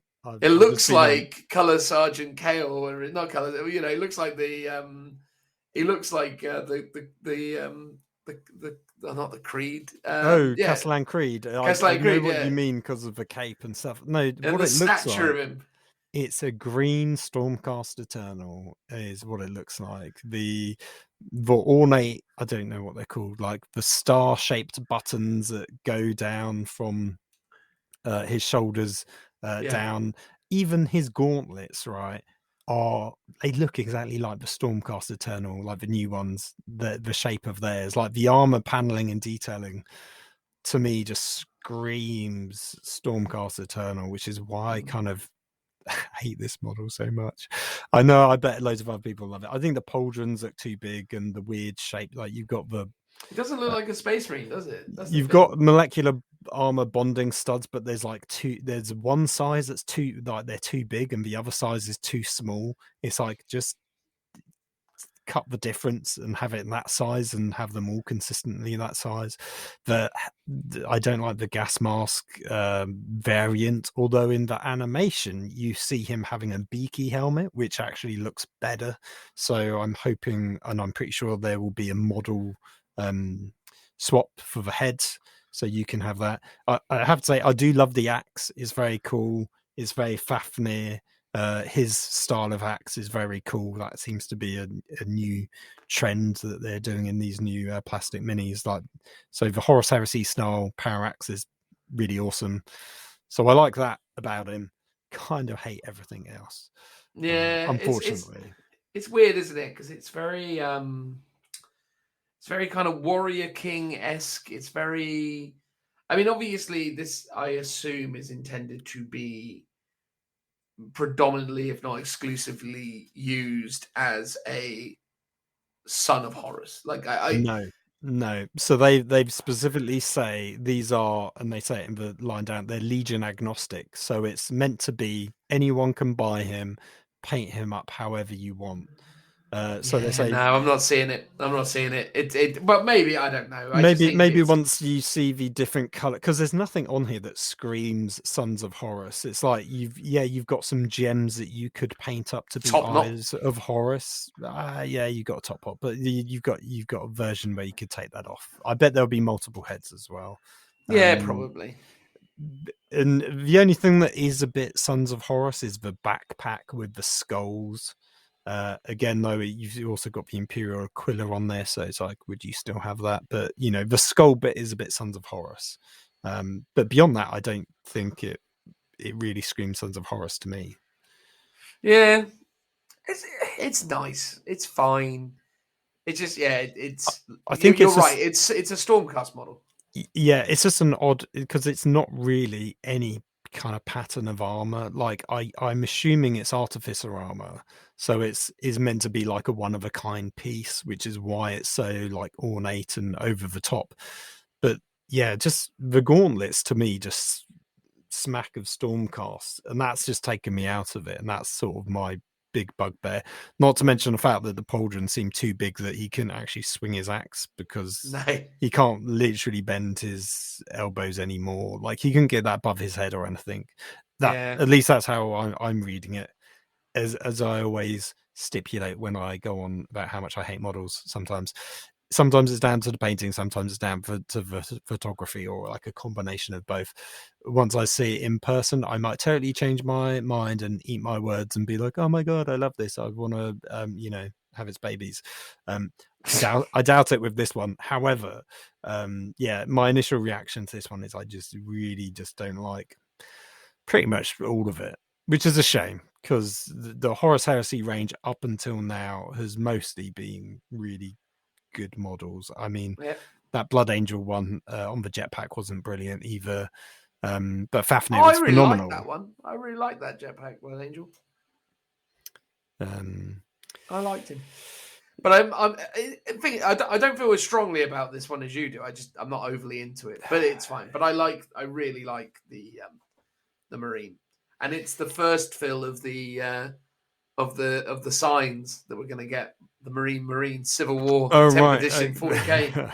It's happening, mate. Maybe, yeah. I mean, so I've seen a bit of controversy online where people are complaining that lore-wise, Sons of Horus don't really have much Mark 6 armor because they thought it was crap and had a lot of the older variants of armor.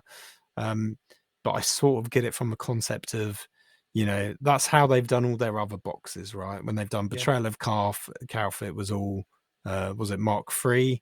And then when they did Burning Prospero, it was all Mark 4, I believe. And then this is all Mark 6, or was one of them Mark 5? I can't remember. No, none of them have had the, to the best of my knowledge. So I kind of get why. And it isn't that really big of a problem, like, for people, because every legion would have had access to every single mark of armor. They're just that big, right? That's the whole point. You can go for a more mine's more accurate and mine has all of this mark armor, because that is the common denominator. Like, each legion has pretty much a iconic set of armor that they are most well known for.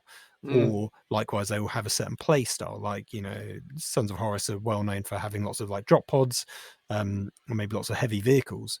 Doesn't mean that they don't have land speeders and access to other vehicles. It's like, of course they do. They have access to literally everything. Every legion does. That's kind of the point. But they do have some things that they're better known for in terms of tactics, vehicles, armor, units and stuff. So yeah, I think at the end of the day, I think the kits look great, and sure, if you're the sort of person who's passionate about the sorts of marks of armor that your army should have, and I almost certainly imagine you will be if you're a hardcore Horus Heresy player, I mean, then fair enough. I mean, you don't need to worry about it. Just don't buy it. Stick with the other armor. I mean, my only concern with these, right, is has the scale increased? And we suspect clearly that they have increased slightly, not quite full scale to Primaris, like slightly less. So it is more what we would all call true scale, especially, because Firstborn are meant to be slightly smaller than Primaris. So it makes sense that they would be bigger than the older models, which were always sometimes small just because of the squat nature of their stance, but also because of the proportions of the armor and stuff. So I guess these are going to be a fair bit bigger. Now, my problem here is if you do have that other plastic armor or the old, resin kits from Forge World, that this new Horus Heresy range isn't that compatible with your old army because the scale is so different. For some people, they won't care. For other people, like me, potentially, if I was in this position, which thankfully I'm not, I would be really annoyed about, or I would find it really difficult. Because if this looks really cool, why would you want to go and buy those older marks of plastic from Betrayal of Calf and Burning Prospero? Because they will just look really dinky and a bit silly in comparison. And you had the same issue with Primaris. It's like, I would never want Firstborn Tactical Marines because they just look a bit rubbish in comparison to the Primaris.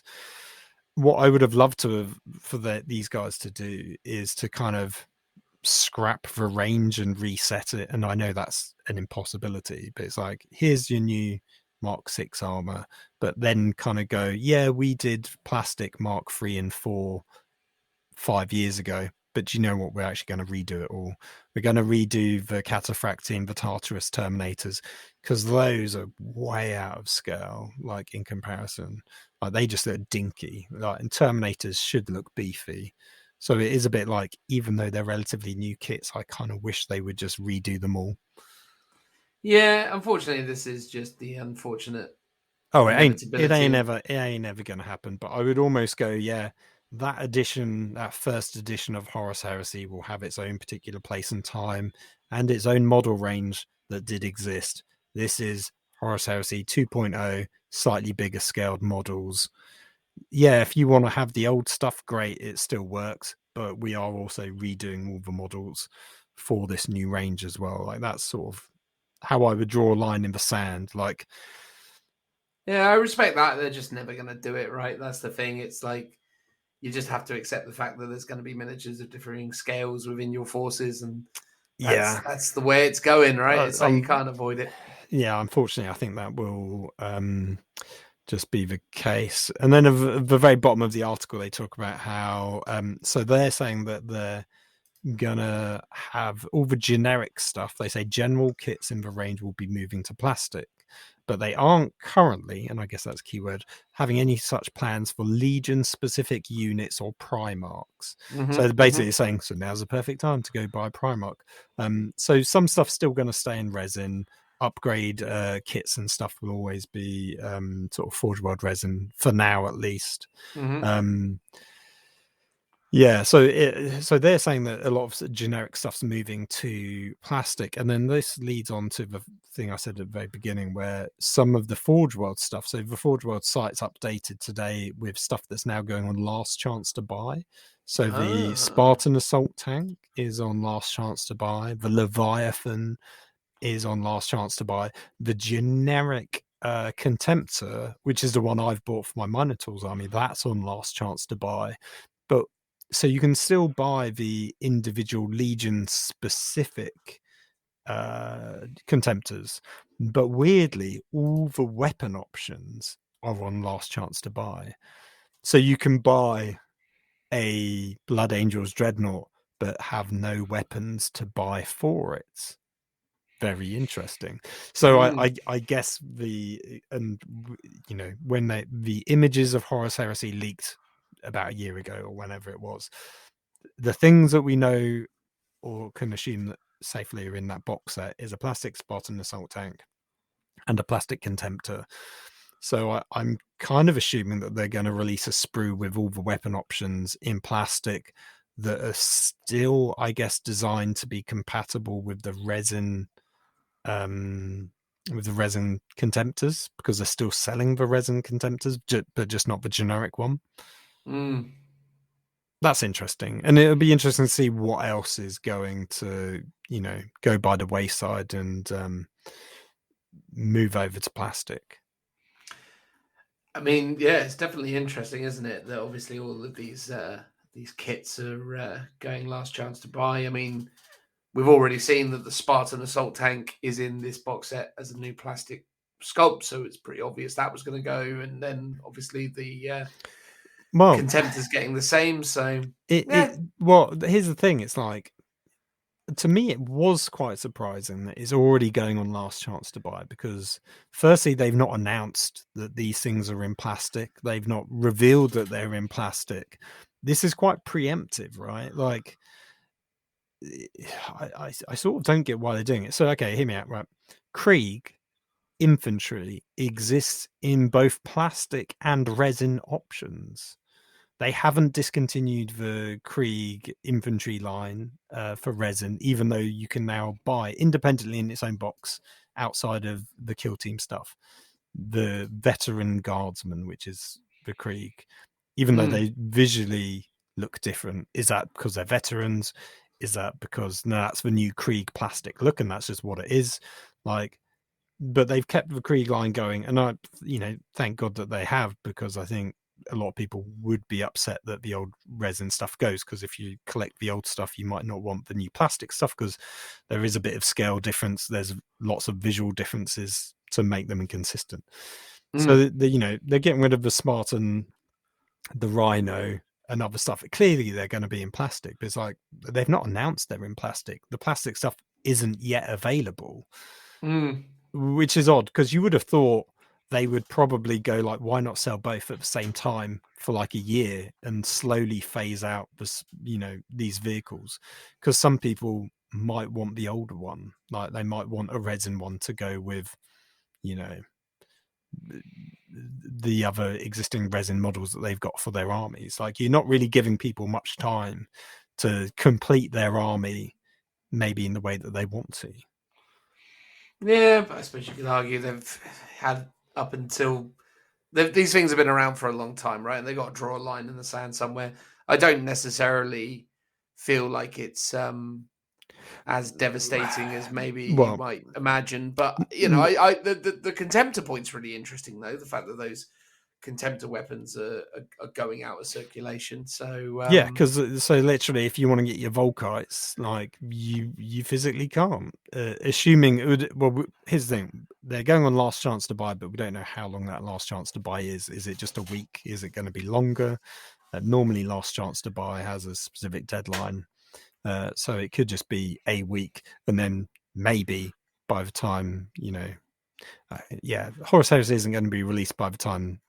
Unless his last chance to buy lasts a long time, like a month or two, I can imagine that these will actually disappear. You won't be able to buy them at all until the new kits come out. And then even then, as we've said, with the army box sets.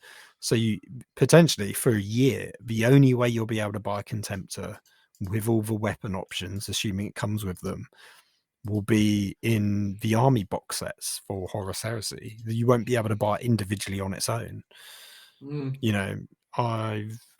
Let's see, because I pretty much bought 2 of everything, not quite, for my Contemptors, so I can just swap out whatever option I want.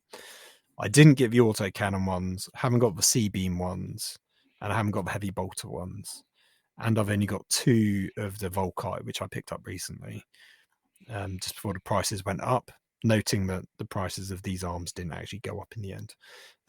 So I'm a bit like, do I want to buy a couple of these on the off chance that they don't ever do plastic versions, or they won't be compatible with the old resin options? I'm assuming they will be, because they're not discontinuing the Legion specific ones. Yeah, there's a lot of unknowns right at this point. Yeah. It's difficult. It's really difficult to even begin to unpack the possibilities. So I guess we'll just wait and see. But it's interesting that is happening for sure. It's weird. Also, all the old books are going as well, which sort of makes sense, because I don't know. Like, maybe they're just going to redo them with updated rules. I assume is how it's going to happen. So we're going to have new versions of book 1 to 8. I think we're up to 8.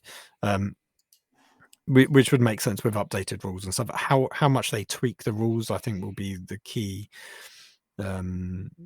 interesting thing.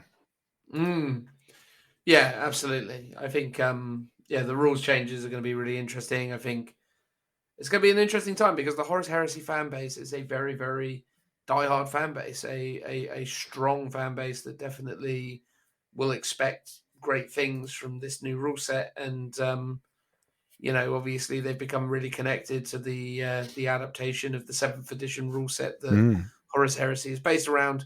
So if this is a drastic departure from that, then I think it's going to be interesting to see how that's received. There'll be some people that won't like it moving to like a 9th edition rule set, but there'll be a lot of 9th edition players that will really like it moving to that, because it's therefore more accessible. It's not another game system that they need to learn, especially if you've come into 40k having only played 9th edition.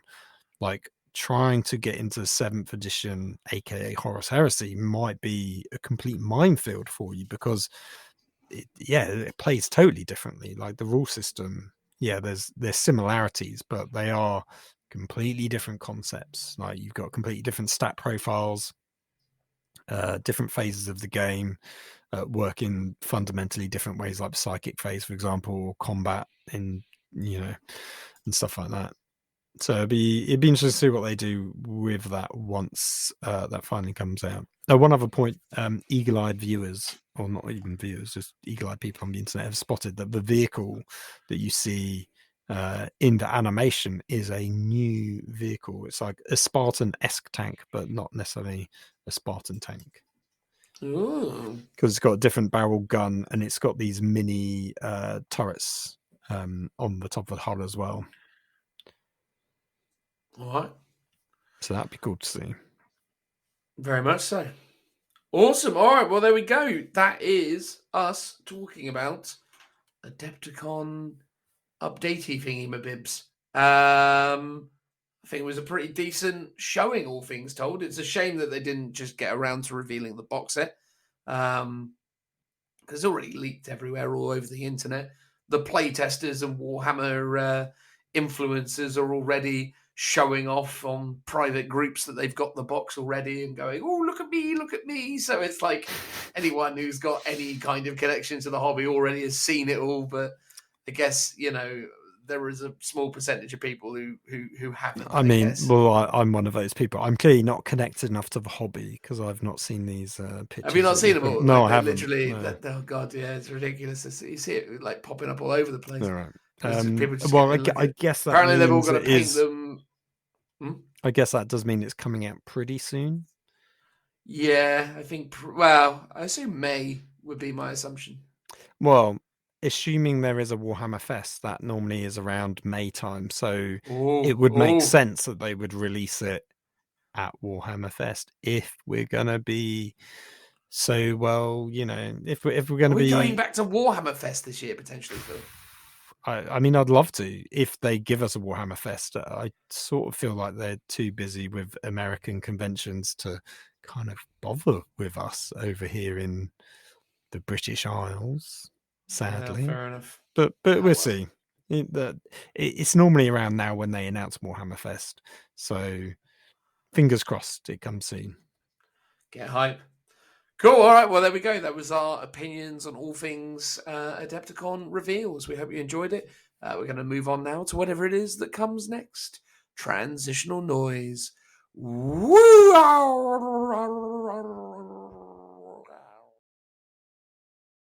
Welcome back, everybody. In this part of the podcast, myself and Phil are going to get into the sticky topic of talking about all things public discourse perception around the evolving narrative that is Games Workshop and its implied success and or the reception that we, the fan base, project upon it.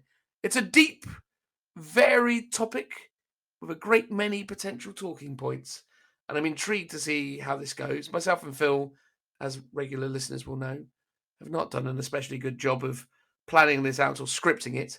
So it is just going to be us free-flowing on the topic of which I have just outlined. Unless, of course, Phil, I've missed I'll put my book of notes away then, shall I? Have you got a book of notes? No. I mean... Well, my brain is a book of notes. That's true. That's the genius of our podcast format, Phil, is that, ultimately it's just wall-to-wall hot takes. That's how it goes. What intrigued me and why I wanted to do this segment, just to kind of, lay my stall out at the start. One, I'm aware that I, myself, and maybe Phil, I think I've been worse, but I certainly have been having mixed emotions about the state of 9th edition throughout the course of 2022 and quite clearly throughout 2021. I think we stated from the outset that it was very competitive focused, and I've stated many times that I think that can be, potentially difficult for everyone to get on board with. And also I've questioned a number of kind of, broader decisions that Games Workshop have made throughout. And typically, I think, although I felt that sort of sense within the community that there was a sort of sense of alignment with where they are at and what's going on, it seems like a lot of the kind of key stakeholders, main influencers, if you will, had all been pretty good at sort of keeping the positivity going, which was great, I mean, and obviously you can attribute that to potentially their commercial collaborative relationships with Games Workshop. We heard last year about lots of NDAs and stipulations around what you can and can't say around, the products and the game and so on and so forth. So, maybe there was potential that was impacting things. But essentially lately, Phil, it seems like a lot of people have been voicing criticism of Games Workshop. So how are you feeling about that? I mean, how do you feel like the community discourse is going around Games Workshop and the hobby at the moment? I mean, it is always a roller coaster around hobby discourse and around either Games Workshop or 40k the game. And I think this is the distinction we need to make here, because a lot of people are leveling criticism at Games Workshop, the company, not Warhammer, the game. Although actually some of it about, people complaining about game mechanics, 9th edition, wanting 10th edition, for example, is about the game per se, rather than the business practices of the company. But then on top of that, you've also got, I guess, realistically, it's a triangle. You've got Games Workshop company, you've got 40k, the actual game that you play, and then you've got Warhammer 40k, which is like the lore and the setting. I mean, there might be more. This is a hot take, as Dan likes to say. So they're the three elements that make up not the hobby, but the bit that we're talking about in particular. Yeah, certainly when it concerns the area of the hobby that we're most invested in, because obviously we understand that Games Workshop is more than just Warhammer 40,000. It's got Age of Sigmar, the various other IPs that are associated with it, Necromunda, Blood Bowl, the list goes on and on and on and on. But obviously we're a Warhammer 40,000 podcast. That is our hobby and our point of interest. So we're always going to look at it from that perspective. I'm not really all that familiar with what is happening in the Age of Sigmar sphere at the moment. I definitely think, actually, and I think this is an interesting point, maybe even just to begin with, is I think the pandemic side of things is potentially, at least from my perspective, certainly made my outlook on Games Workshop's product lineup much more insular. Like, I think in days of old, when I was going to the stores and being involved in that community scene as a result of going to Games Workshop stores and being part of that isolated, or not isolated as such, but that, that unique community that was made up of people playing the broad spectrum of Games Workshop products, I had a good level of awareness of what was taking place in that space. Whereas now I've really no idea. Like, I can't even really give an opinion right now on the popularity of Age of Sigmar, what's happening. I think I saw a thing the other day about Fire Slayers or the Deepkin. I think they're getting stuff, but I really don't know. Yeah, those are the two codexes coming out at the moment. So I think they're the ones that people are talking about. There is something interesting, and it's worth talking about because they've released their own balanced data slate. Oh, have they? Is given a different name, and they've come up with some interesting mechanics, which has, I think, had a mixed reception. So rather than just adjusting things like points, or in the case of the 40k data slate, like changing some of the individual unit rules, like, making something objective secured and such, what they've done is they've created like a I'm going to completely butcher all the wordings for this, basically like a prey and hunter mechanic. All right. So what they've done is they've tried to balance it via the mission as an extra layer of rules, so that instantly adds an extra layer of complexity to it. But it's meant to be a different, and I guess interesting is the word here, way of balancing the game. So basically, all the top tier meta units become, I think, prey units, and then all the really weaker units become, I think, hunter units. Again, these are words I'm probably not saying correctly. But basically what happens is, if you kill a prey unit, which is probably like one of the dragons, because they're one of the meta units, if you kill one of these big killy units, you score extra victory points for doing it if you do it with one of the weaker tier units. So the whole idea is it's encouraging you to take it's encouraging you to either A, take weaker units, or B, not take these meta good units, because they're effectively going to cost you victory points in the game when they're destroyed. Likewise, you can get more victory points by taking the weaker ones and killing the good units. Although you could argue that might be inherently more difficult to do because they're not meta units for a reason, because they're not that good.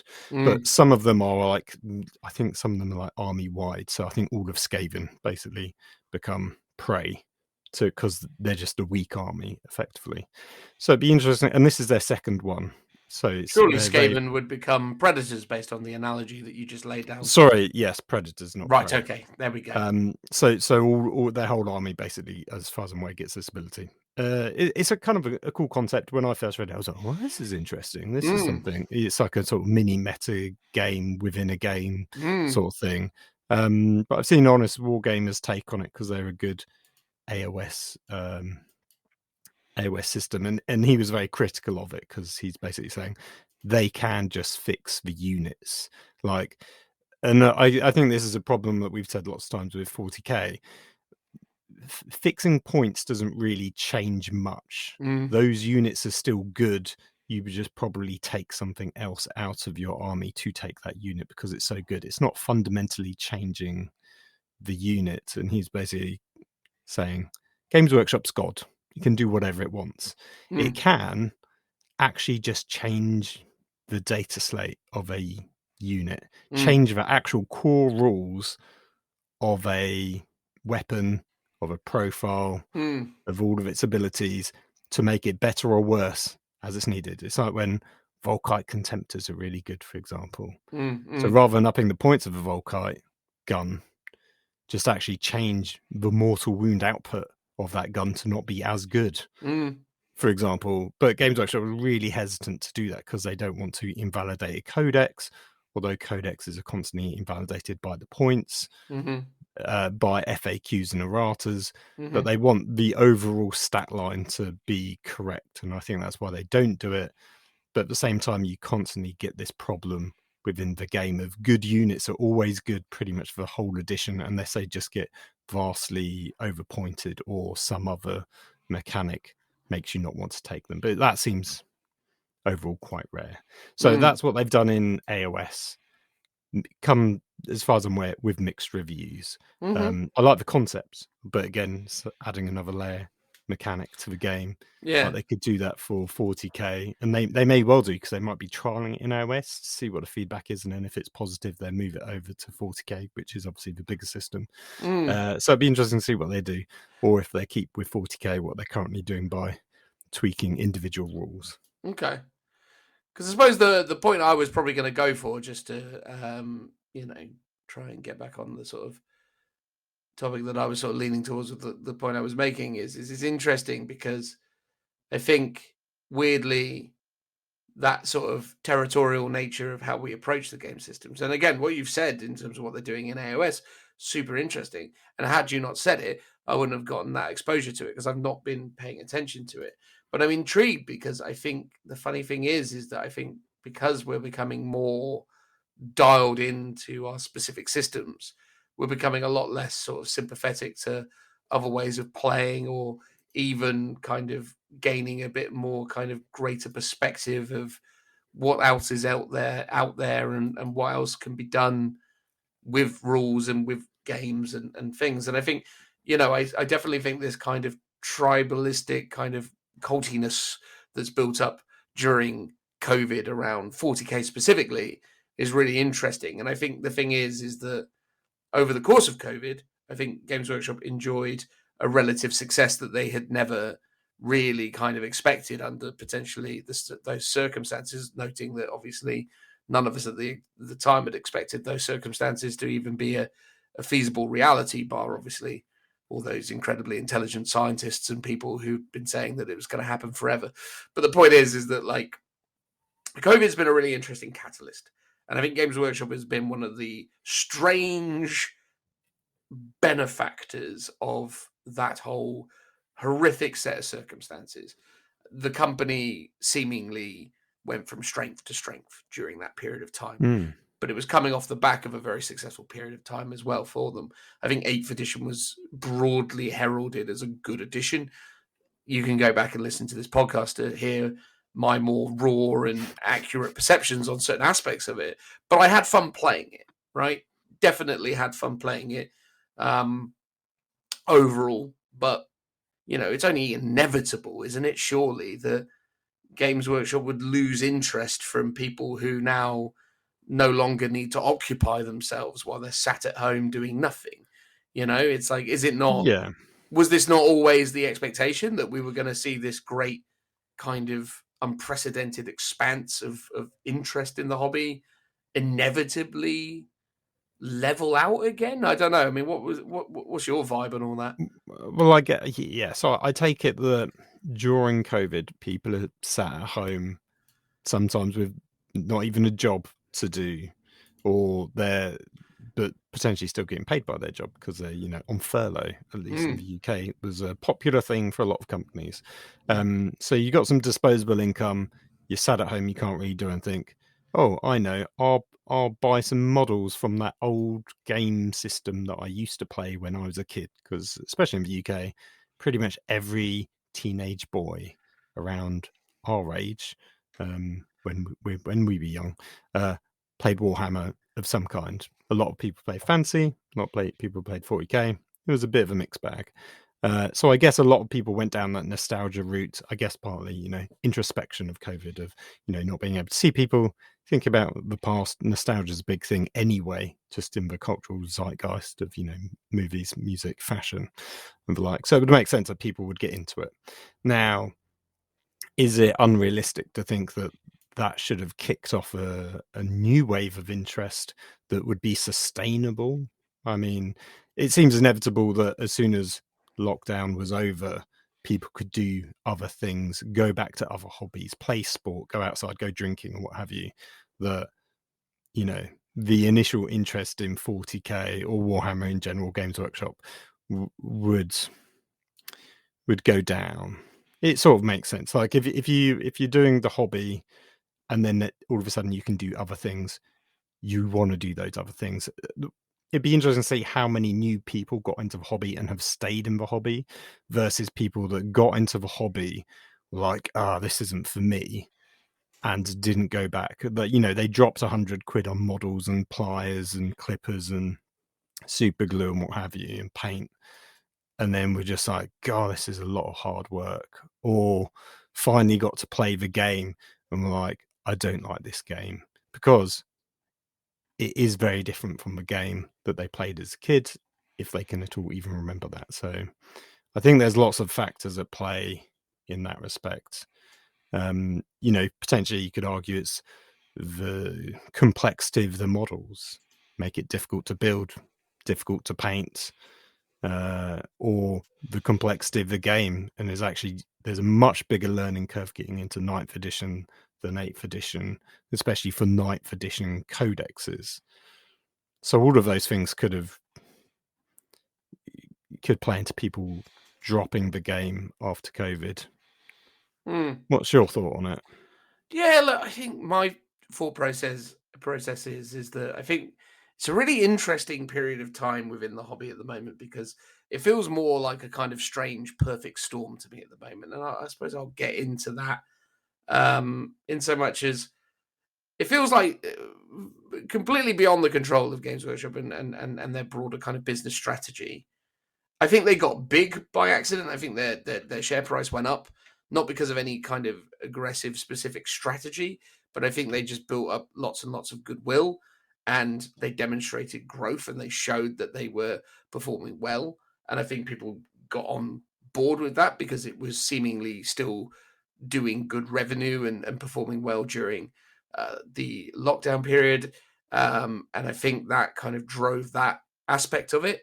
And then I think, ultimately, Games Workshop came forward with things like Warhammer Plus, and they made a lot of promises about, their content pipeline and things that were going to be coming through on that side of things. And they were obviously leveraging a lot of positive sentiment, but they were also leveraging this broader kind of media proposition that they were going to have the Eisenhorn series that people were getting excited about. And, there was all this talk about all these amazing games were coming down the pipeline. And a lot of that doesn't really seem like it sort of manifested itself. And I think that's a lot of how that has been impacted. But then I think there's this really weird correlation, because I think while this is happening, all of the kind of commercial business stuff that I can't pretend I really understand, even though I said a bunch of words that hopefully kind of gave the impression that I've at least got some kind of semblance of knowledge of what was going on in that space. The point is that, there's this thing, them and how they run their business, COVID and everything happened. And then this growing negative sentiment within the kind of core gaming community towards Warhammer 40,000 as a system. And I think there's this strange correlation going on at the moment now where people are looking at it going, Games Workshop's share price has dropped by an amount. It's because the game's no good. I mean, if only it was that simple, right? I mean, wouldn't that be great if all they had to do to stay where they were was just keep making a better game? It's like, obviously that wouldn't hurt, but it's really funny because like the thing that really triggered this for me was I was watching the Winters live stream where they were talking about like how the hobby is dying or how Games Workshop has killed their franchise. Games Workshop haven't killed their franchise. Games Workshop have just mismanaged one aspect of their business, which is their gaming system. Because as I've said at every point throughout the thing, they're given too much to one specific niche part of the audience. It's while also still trying to deliver other things. So, and again, even then, look, I made that statement. But even now, I'm like, but Crusade, all this other stuff. But it's when I make that point, it's not because they don't give things to the narrative or fluff players. It's the way they present everything and the way that they've constructed everything. Everything is so, like you were saying, complex and impenetrable. It's like it's so lawyered up in the way that it's it's very legalese or whatever the wording is. The wording of 9th edition is a lot more complex than it needs to be, or at least that's how it feels to the average player. But it's done sort of in line with kind of tournament play in mind, or people trying to argue the toss over whether a comma is in the right place, therefore it means I can do one thing rather than another. And it's done to try to avoid that, but overall I think most people find it more confusing. I think that's definitely one aspect that people don't like about the game system. I think there's general stuff that have probably been beyond Games Workshop's control in terms of manufacturing and shipping, and that's the reason why loads of people complaining, like, why isn't my Chaos Space Marine Codex with its 2 wounds arrived yet? And it's like, that is probably a delay due to manufacturing in China and COVID and the whole shipping lanes and everything going up in price. I suspect by now we should have had every single 40k codex out for the game easily by now, one would hope. But due to stuff beyond their control, that's not the case. And I think there's a lot of weirdly resentment at Games Workshop for that, even though it's kind of not really their fault. And we've mentioned it plenty of times, the fact that they're doing the Warzone books alongside the codexes, that's annoyed them, because it's like, why are you releasing these extra rules, especially rules for codexes that have already just come out, instead of more codexes? Why not put that manufacturing inputs, that slot with the printer to print the codex rather than the Warzone book? Which I can see the point, but I can also see the other side where it's nice to have something else happening at the same time. It's sort of weirdly, maybe it helps them spread it out, even though ideally everyone wants all the codexes as soon as possible. And they could have instead by now done all the codexes, and now once all of those codexes are out, have gone in and done the Warzone books because at the moment we're in this mid phase of 9th edition. We're kind of coming up to the second year of it being around. It's at that point you could go, okay, we've got all the codexes. How are we going to keep people interested in this edition for another year or two until 10th edition comes out? That's when the Warzone books could have come out, for example, and given everyone extra rules, extra models, rather than the way they've currently done it. And I suspect they will do that. They will keep going on with the war zones. They've sort of announced the Grand Tournament pack is coming out every 6 months, which again has rolled people up, because they've done it to try and keep the game fresh and interesting because of people's complaints about the GT pack. But then, as you say, the GT pack has been launched as the focus. Like, this is the generic way to play 40k, and so many content creators, ourselves included, have just gone, this shouldn't be the default way to play. Now, what is interesting, what is up for preview at the moment is, I want to say it's called Tempest, which is the new card mechanic way of generating matched play missions. It seems like it's a revamp of Open War, or Open War but rebranded for match play games to be maybe a more generic, friendlier approach to playing 40k that isn't the GT mission pack. Are you excited by it? I mean, of course. I mean, I think, again, it's an interesting moment, isn't it? Because I think the community, people, major kind of stakeholders within the community are voicing frustration at the situation. And I think, obviously, they are seeing, their performance in terms of shares and so on diminishing or reducing. And it seems that Games Workshop now are trying to listen to some of its kind of major community, commentators and trying to deliver us something that will appease, this supposed audience. I think the thing that's interesting is that, again, I definitely want to see us as a community, go back to the way that the sort of community felt after, or rather before, kind of COVID, where we had lots of gaming groups and people getting together and enjoying the game in a more general sense. But I think there's this prevailing narrative that the 40k game system has become a dead system. And I'm interested in terms of how that's really kind of manifesting itself at gaming clubs or in locations. Because in terms of the clubs and gaming environments I play in, everything is seemingly still going relatively strong for 40k. But I think there is this desire from almost everyone I talk to anyway, that they want to have different ways to play or something that's a bit more consumable. And I think this potentially offers that. The question mark is it Maelstrom? That's what a lot of people are sort of curious about right now. No.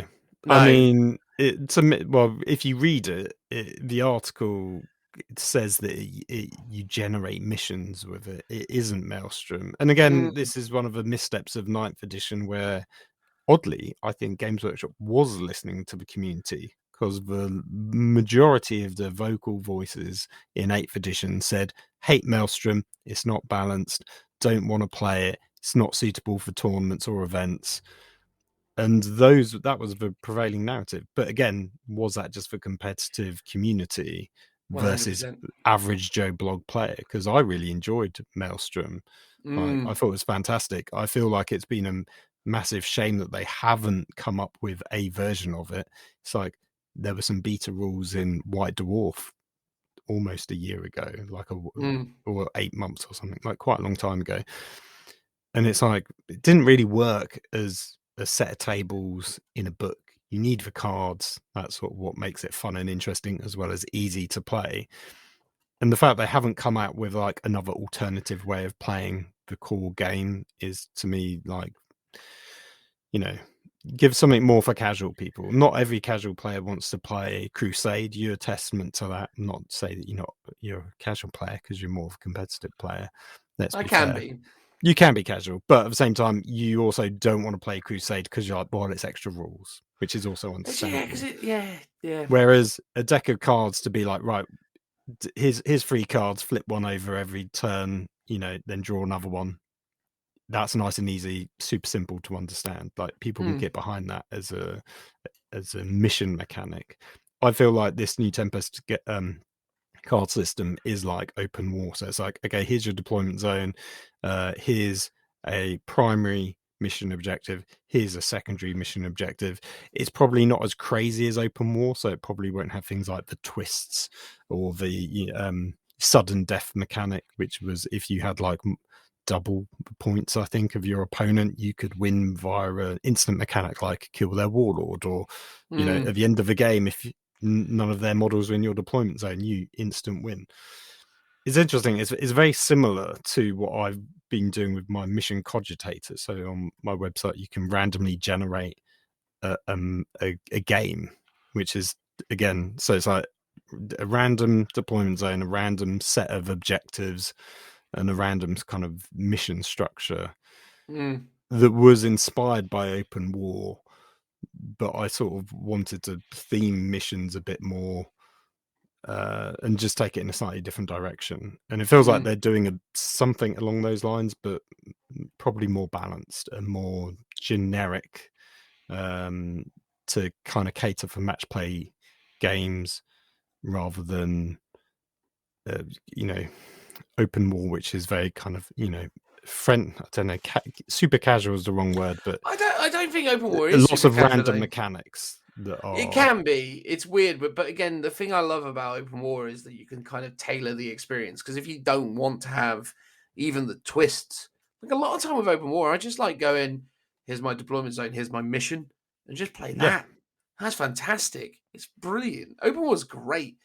But I think that's the thing, isn't it? I suppose, and I suppose, because one of the things that was super interesting, I just want to go back to the influencer piece, if I can, just for a second. Because that was one of the things that was really interesting listening to Winters talking about it. He was like, what percentage of people play competitive play? It's like a percentage of a percentage of a percentage. In so much as like, he was like, even if it's 10% of all of the 40k community, it's still a niche within a niche. And I agreed with his sentiment on that. What I found was really interesting was he turned around and was like, what people really want is to play the game the way I want to play the game.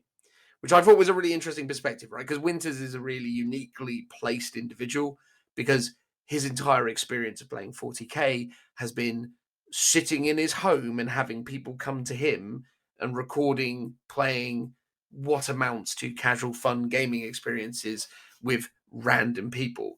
But he was in a privileged position, right? He played 40k every week, multiple times throughout the week.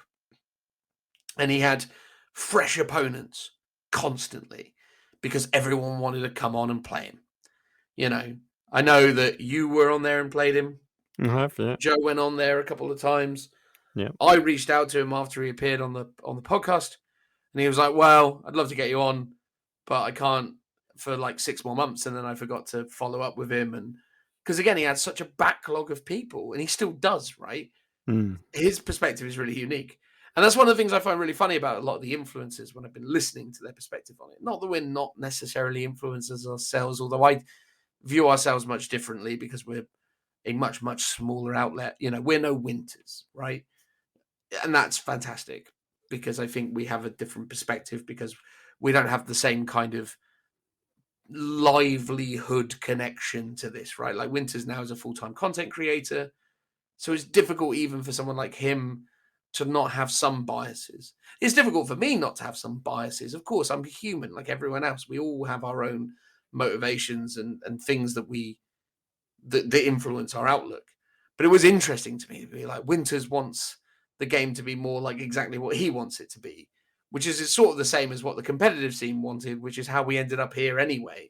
I think the thing is with Games Workshop is, and I'm interested in your perspective on it, are the worst people for Games Workshop to listen to us, the content creators? Are we part of the problem?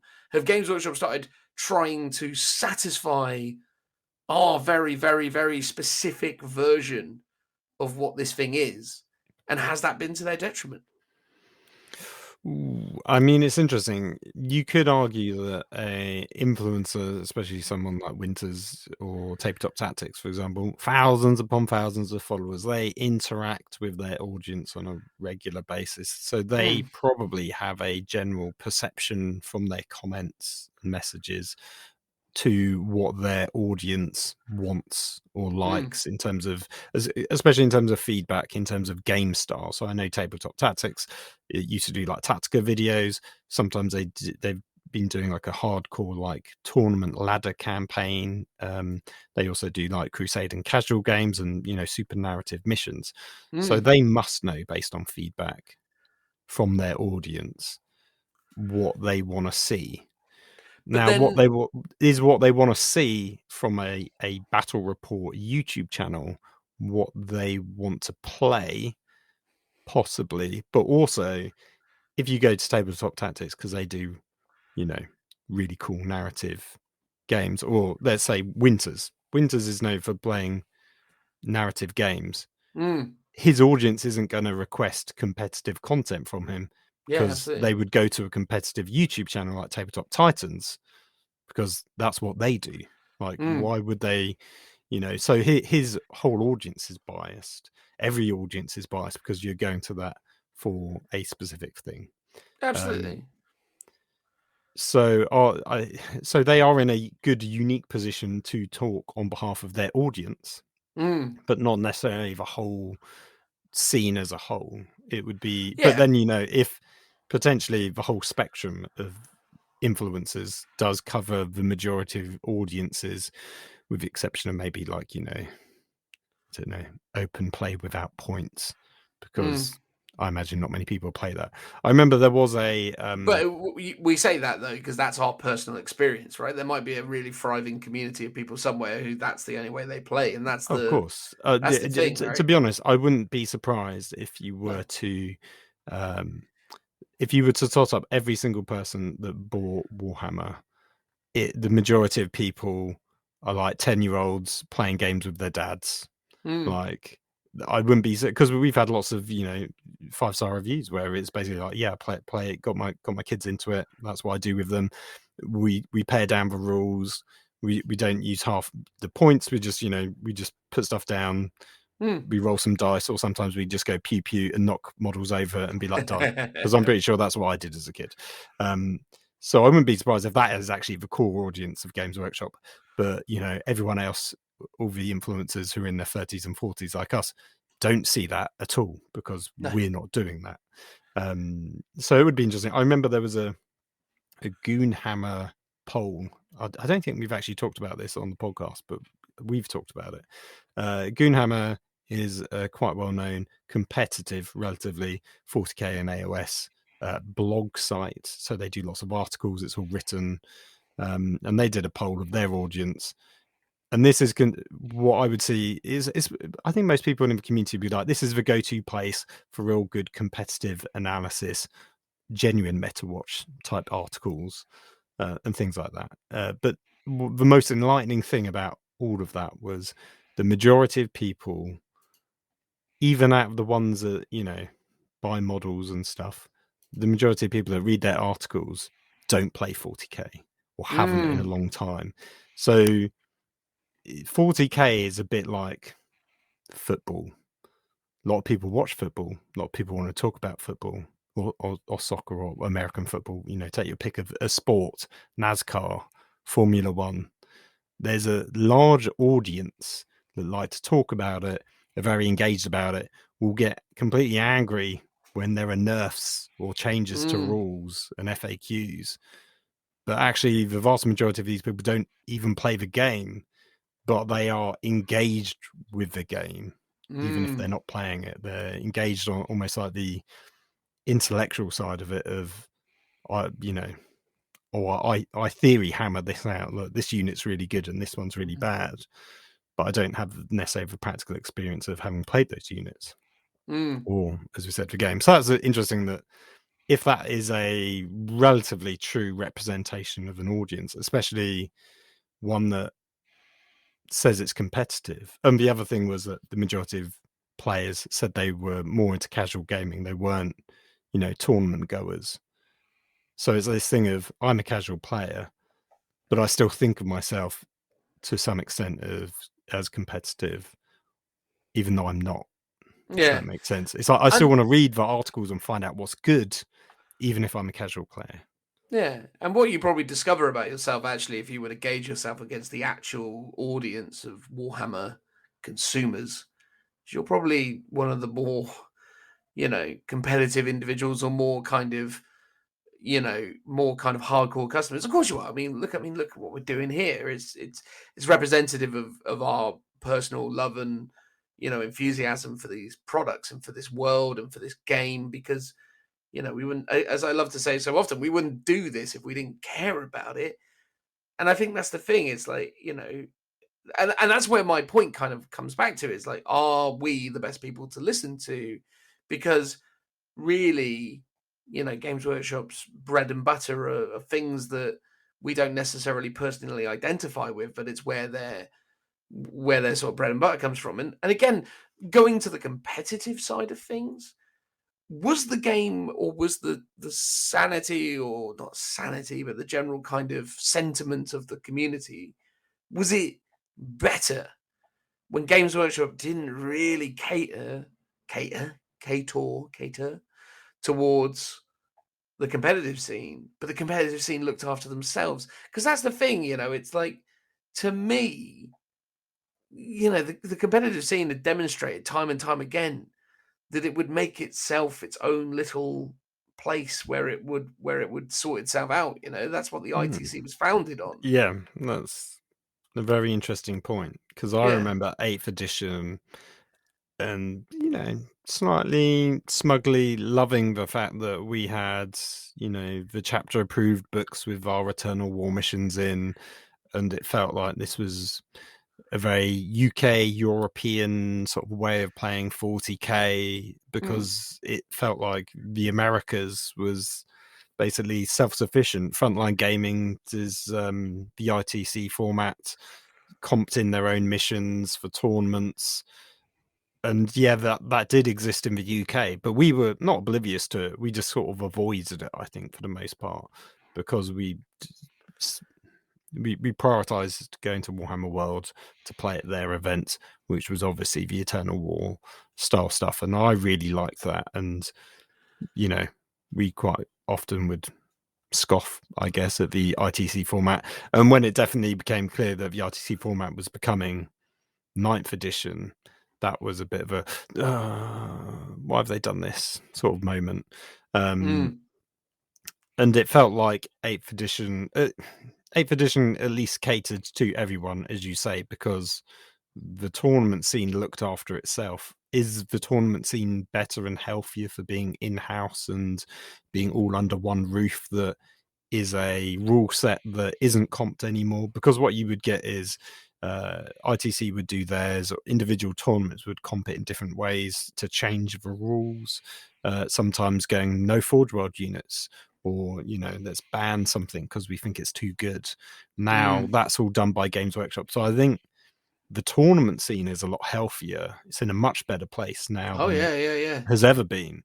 But the game overall, or the game for the casual players, is potentially in a worse place than it was in 8th. I say worse, but I mean a different to place, to be fair, because you do have things like Crusade, which I think is but I think the problem is with Crusade experience. is it's built, it's trying to add flavor, fluff, it's adding stuff on top of this foundation of complexity. That's always where my problem's been with Crusade, is that it's just 9th is difficult enough. Don't make me do more. Like I'm struggling to care. Well, that's not right. I'm struggling to keep on top of 9th normally. Crusade, I'm like, what? I've played against yours or Richie's or whoever's Crusade forces. You tell me stuff that this stuff's doing. I'm like, sure, why not? Like, it literally, because again, it just contributes to that overall feeling of frustration that I think people have with the game system, that everything seems to just be able to do everything, and there's no real kind of like core principles to anything anymore, which is a statement I make a lot. But it's just that thing where I think genuinely, I think you're right. I think for the tournament organizers, they're loving it because they're selling out events. Events are selling more than they ever have before, and people like the people who potentially pushed the game in this direction are benefiting massively from this situation because their events are getting more attendance and da-da-da-da. But what drives that? Is it because now we had, maybe, I don't know, let's use crazy numbers in the UK.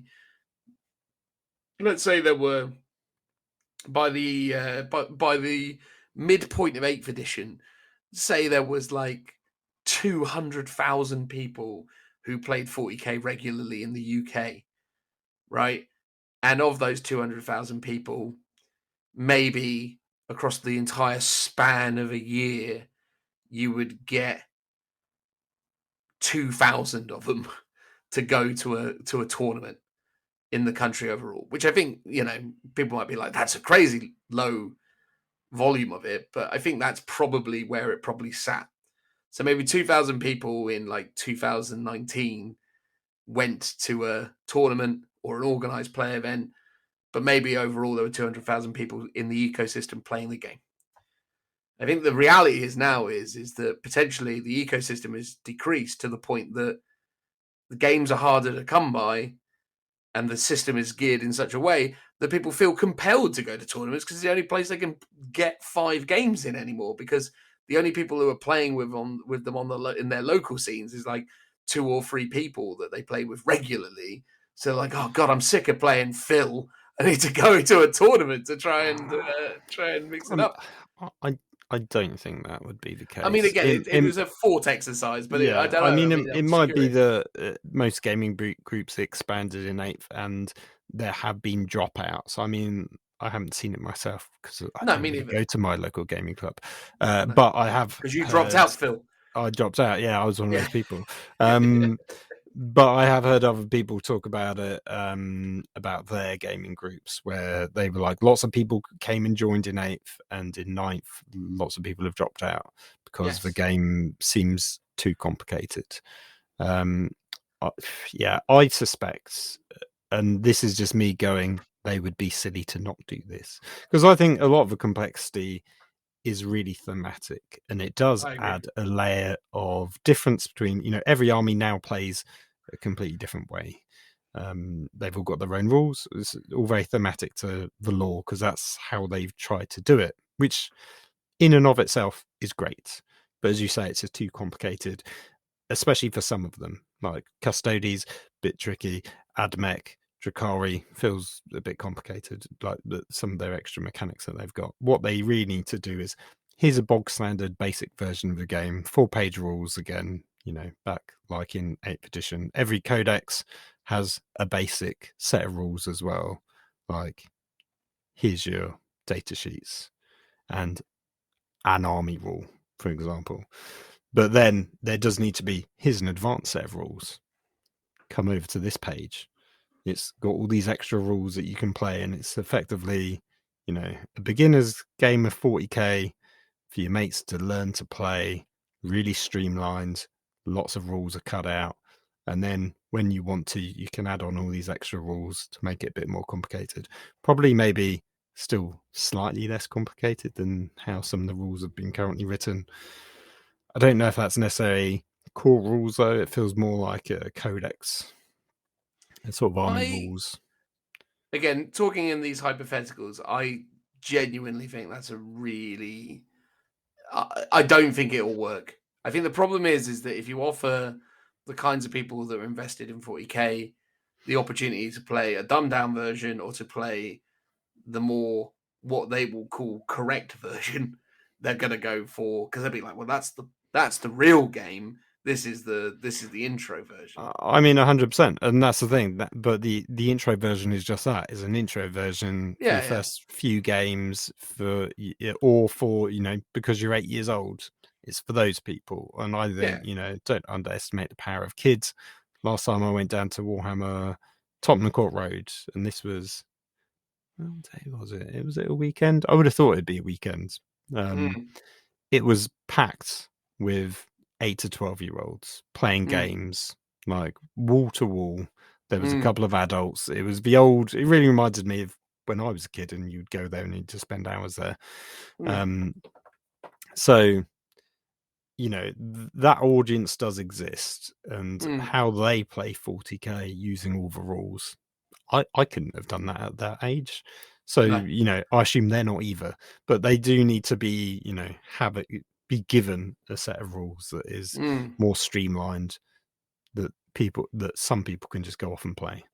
Yeah, and I think that's the thing. I'm definitely in favor of having those entry points and having that stuff. I'm just saying that it's a sort of, again, I don't know if it's the root of the solution. I think the thing is that, as I say, like, again, without blowing my own trumpet, I think the first impressions of 9th edition episode that you and I put out, can't remember what number that was, but I think I opened it up with the statement of the inmates have taken over the asylum, and I stand by that statement still to this day. It's like, I think they've geared it in the wrong direction. But I think the problem is that 9th edition is such now that you can't you can't take that mixture out of the recipe now, as it were, or out of the mix. I guess it's, you know, your eggs have been beaten into the flour. You can't unscramble that egg at this Yeah, point. well, here's an interesting thing. It's like there's a lot of complexity in the codexes.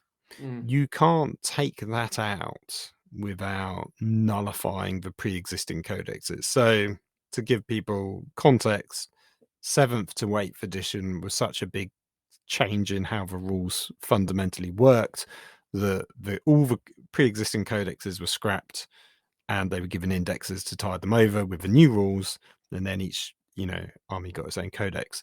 That doesn't ever happen normally. Most, in fact, with the exception of like 2nd edition, I think every codex from one edition is valid to the next edition. So, for example, 8th edition to 9th edition, you can still play your 8th edition codex in 9th edition. That's what me as a guard player is still doing.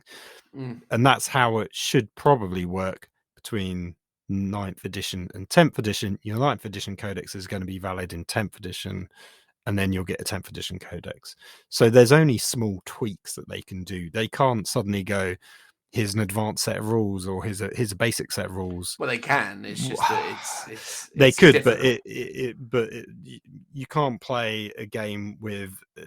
Let's say I want to play a basic set of rules with a 10th edition Space Marine codex with a 9th edition Orc codex, because the Orc codex doesn't have a mixture of basic and advanced rules. So that will always be a problem when they're trying to shift and tone stuff down. Like, imagine if the power creep, and this is one of the other things that everyone goes on about, like the power creep of the codexes are going up and up and up. How do you reset that? How do you tone everything back down without just getting rid of all the codexes? Because why would people want to buy a 10th edition codex that's going to be fundamentally weaker than your 9th edition codex, unless they just suddenly somehow nerf all of those old codexes to then introduce better rule mechanics in the 10th edition ones? Maybe they will do a hard reset. Maybe they will go, here's all new indexes, because I think that is the slow release of the codexes of 9th edition, I think, has soured people to playing the game, because the power creep is real and it's really vast, and the slow pace that the codexes have come has just exasperated that, to make it exacerbated to make it worse.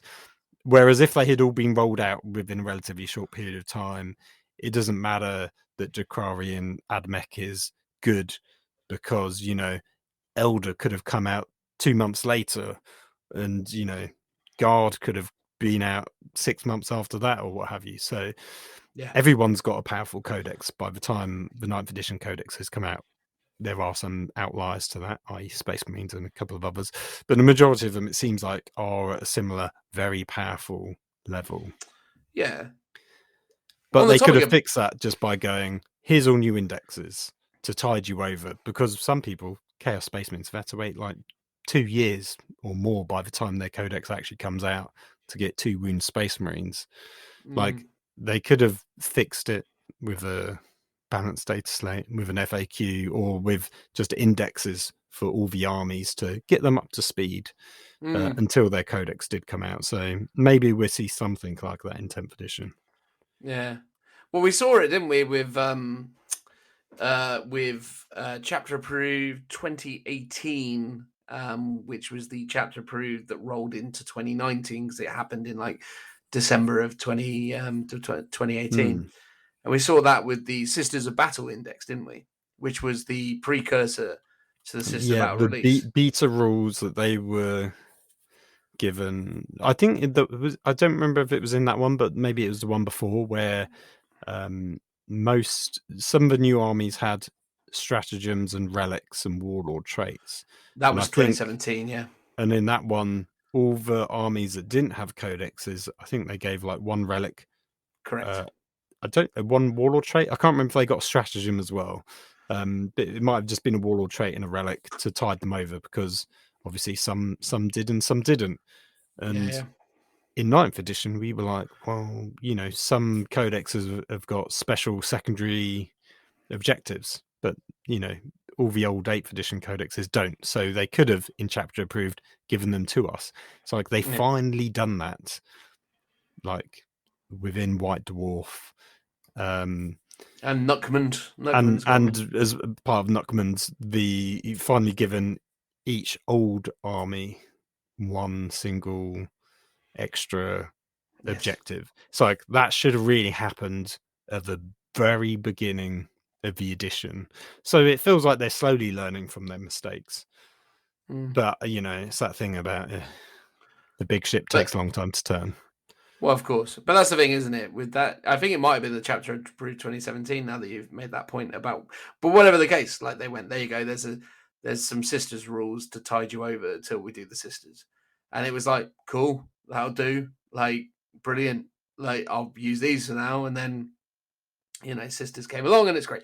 And that's the thing. It's like, why couldn't they just put Chaos Space Marines in a chapter approved or a Warzone book?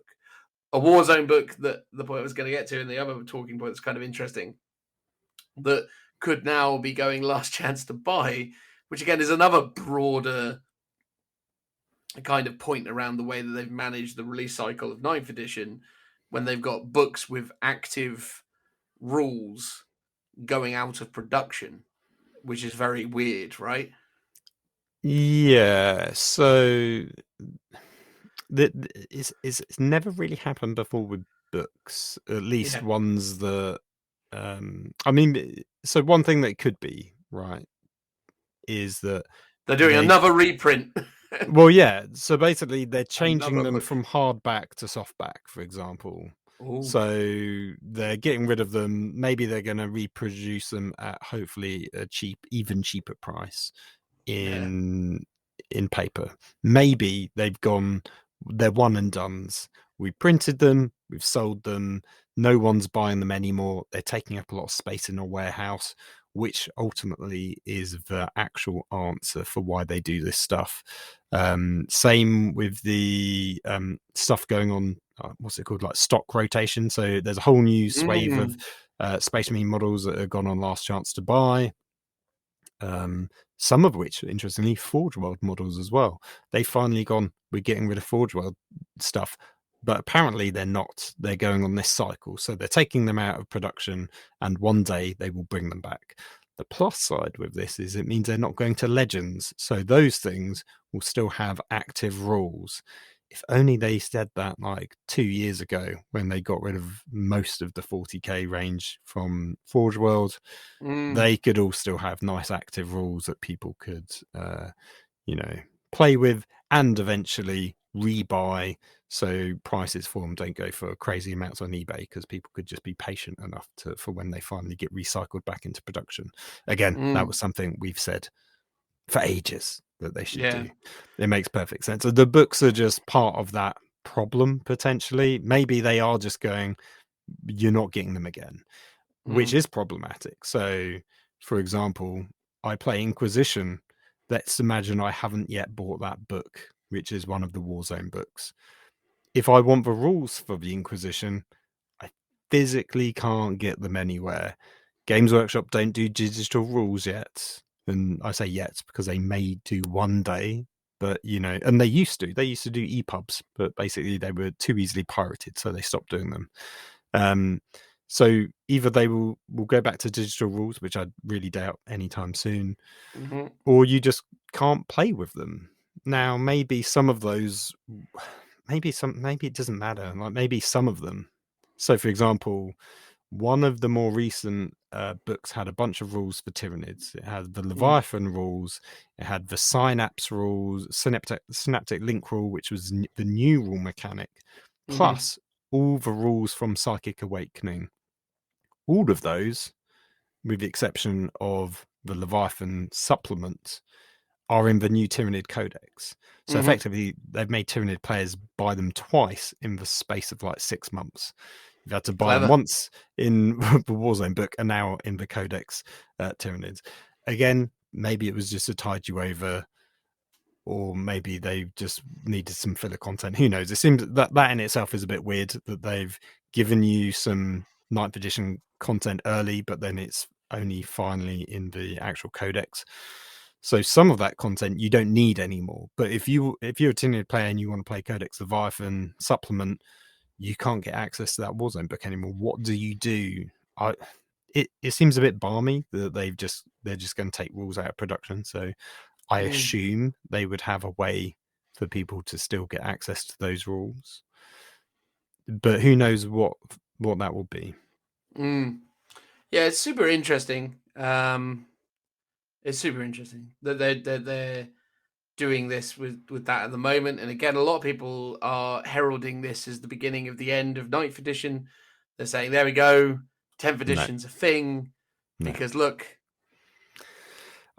I mean, there was between the normal release cycle is 4 years, right?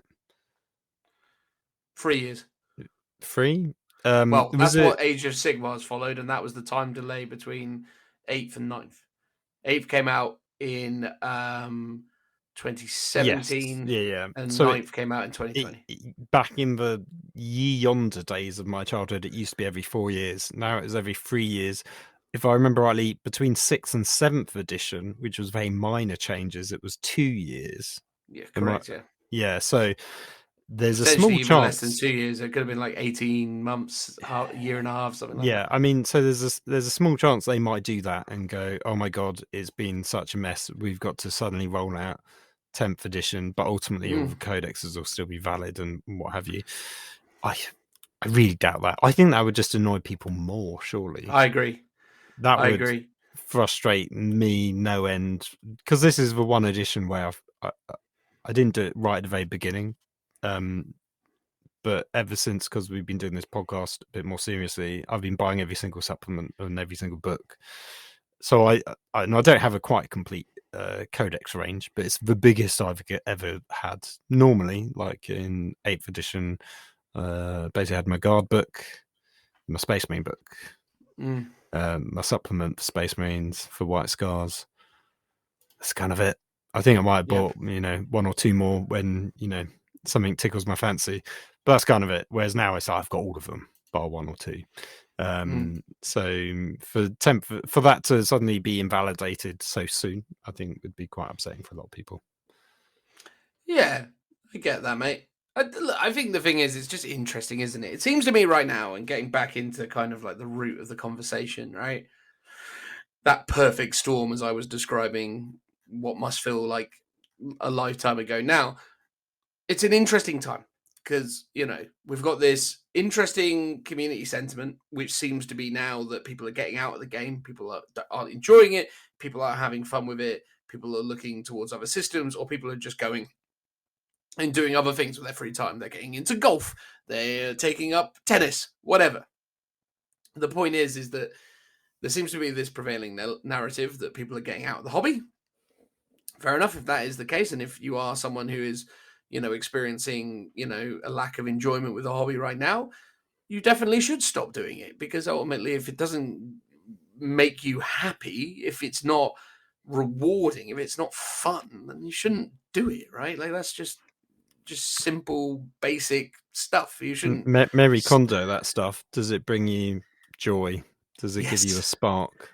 Yes, exactly. And that's the thing, right? That's totally fair. But the thing is that I think the thing that's interesting then is then it's this kind of interesting dynamic where a lot of the mouthpieces who are talking about this, who are exposing this issue, have relative invested interests and the way they communicate around that, because ultimately 40k is how they make a living and they create content around that, and the three people that I've seen talk about it in my own kind of consumption of media. I saw Mikey from Hellstorm Wargame talk about it.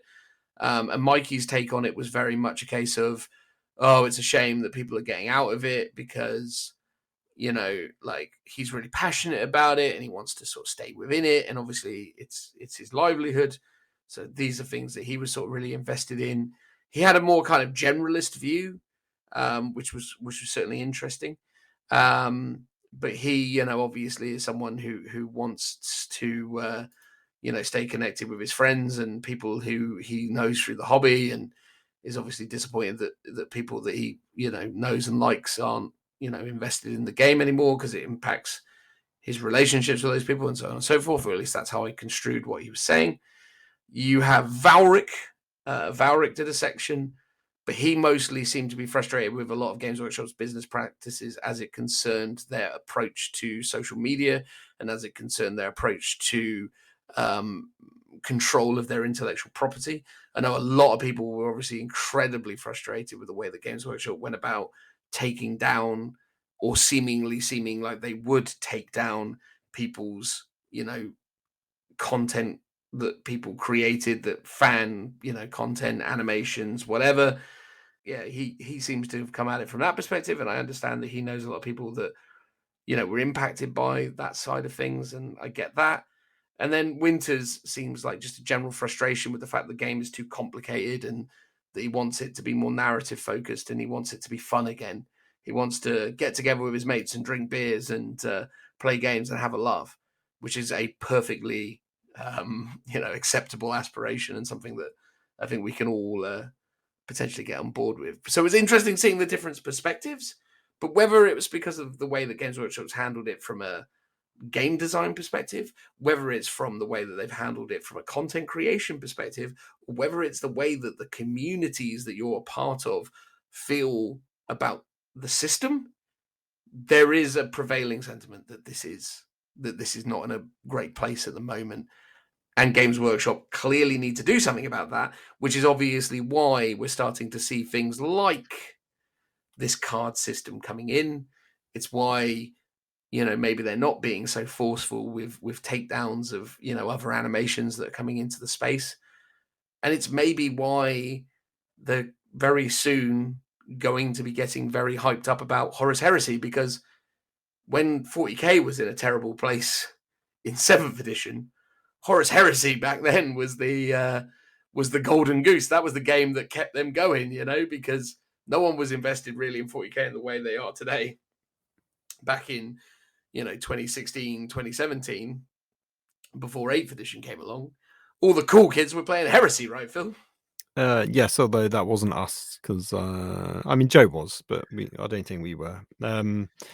It's interesting, yeah. Back in those days, the people, we kept playing 40k, but people that really didn't like the kind of rules bloat with all the extra supplements, playing with planes, or stronghold and escalation for super heavies, stuff like that. A lot of people just went and did Horus Heresy because it was a pared down version of 40k. I think we're already at that point in 9th edition, but a lot of people are going over towards AOS instead because of the perceived, it's something different. Maybe it will be more balanced. I think there are those issues within AOS, from what I can gather. There's the sort of, the power creep between the different factions. That's still an issue there as it is in 40k. But, maybe there's more choice, or it's not taken as try hard, so the competitive scene isn't quite what it is in the 40k sense. So I think a lot of people, even within our circles, have gone, should we give AOS a try? It's something that we've all talked about over the last few years, but never really actually made the jump into.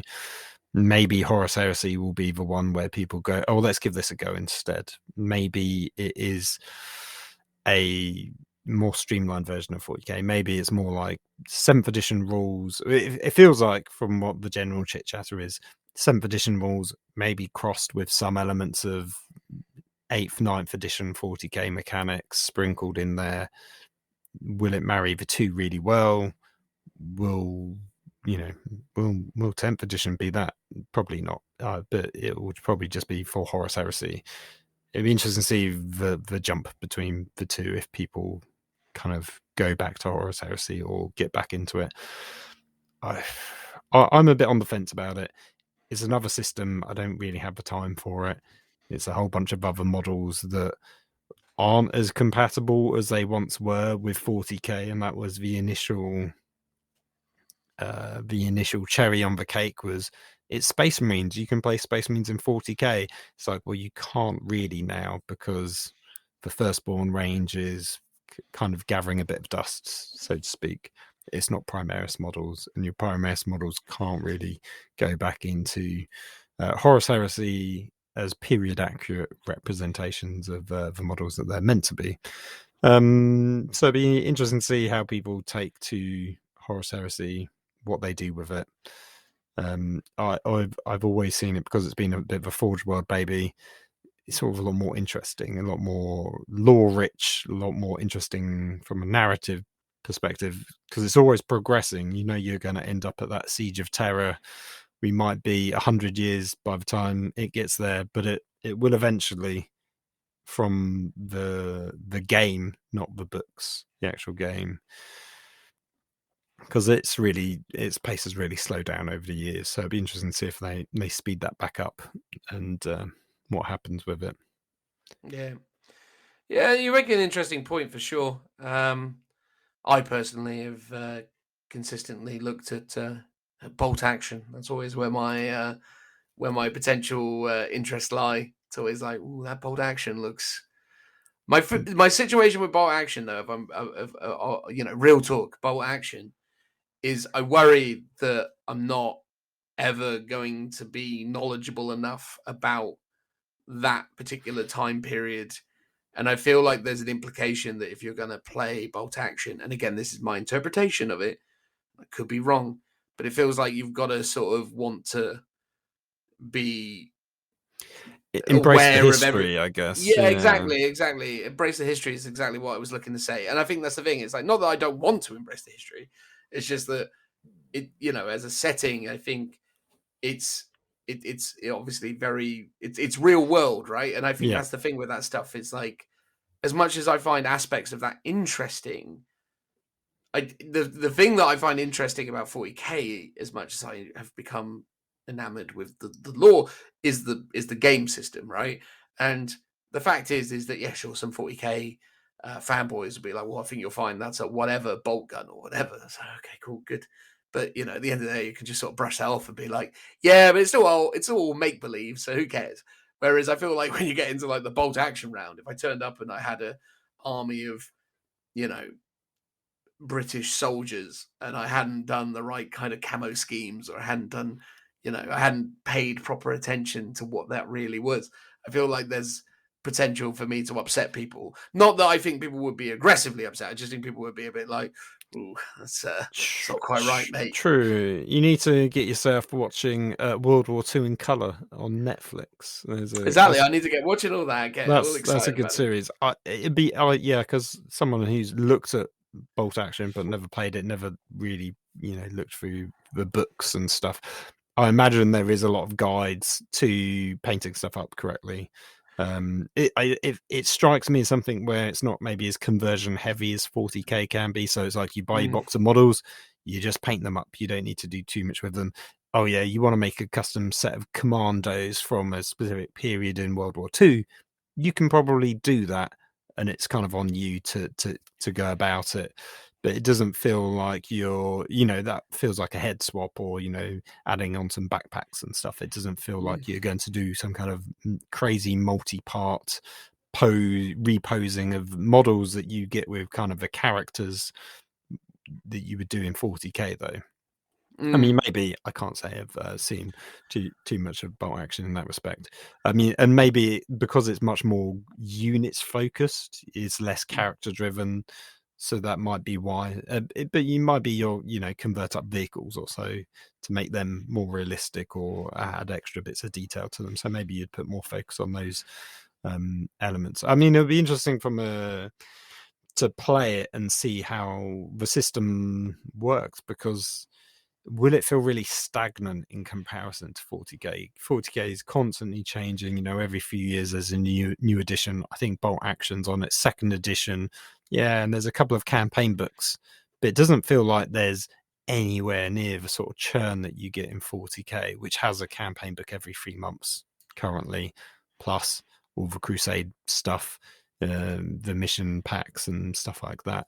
So it'd be interesting to just feel the pace of the game. And I think actually I'd quite enjoy playing a game where I know by the time I've painted this army up in, let's say, 2 years' time, because I'm a slow painter, all the rules will be exactly the same. Yeah, there might be another supplement out for me to check out, but my points wouldn't have changed. Everything, I would assume, is relatively going to stay the same. Whereas in 40k, it's like by the time I paint up these contemptors, the points have changed. Whether the rules might have changed, if there's this rumored 2.0 codex coming, who knows? I suppose that's the thing, isn't it, with bolt action, because everything's based on history. What this tank was and what it represented within the actual real-world conflict that was World War II can't be changed, right? Like, No, when but you look could at tweak thing, the stats, though, for example, yeah, of course, for balance sake.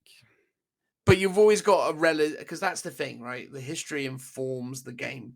So a unit that specializes in this type of combat, that is documented as having done that, will probably, in the confines of their game, exhibit those qualities. So you can always get a feel for what it's going to do in game. Whereas the thing you find about the Games Workshop rules now is that, broadly speaking, a combat unit will still be combat centric, but their efficiency in combat can alter drastically depending on how Games Workshop decide to write it that day. One of the things that's obviously happened quite consistently with Sisters of Battle is that the Repentia went from being insane to being good.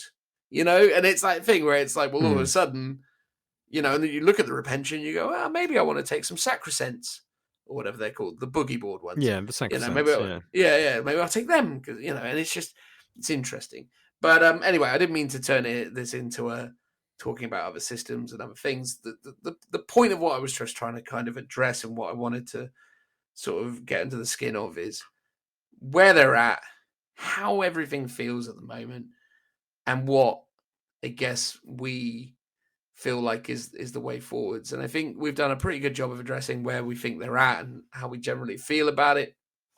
I guess the way that we need to just sort of round this up is what they do moving forwards. And I know obviously you've already said about multiple like versions and things where they have like with that, but do you think they need to act now, or do you think they need to hold off for 10th edition and try and just be like, look, this is this, now we need to move forwards? Or do you think that they need to make changes to the now? And then what changes are those beyond obviously what you've already outlined?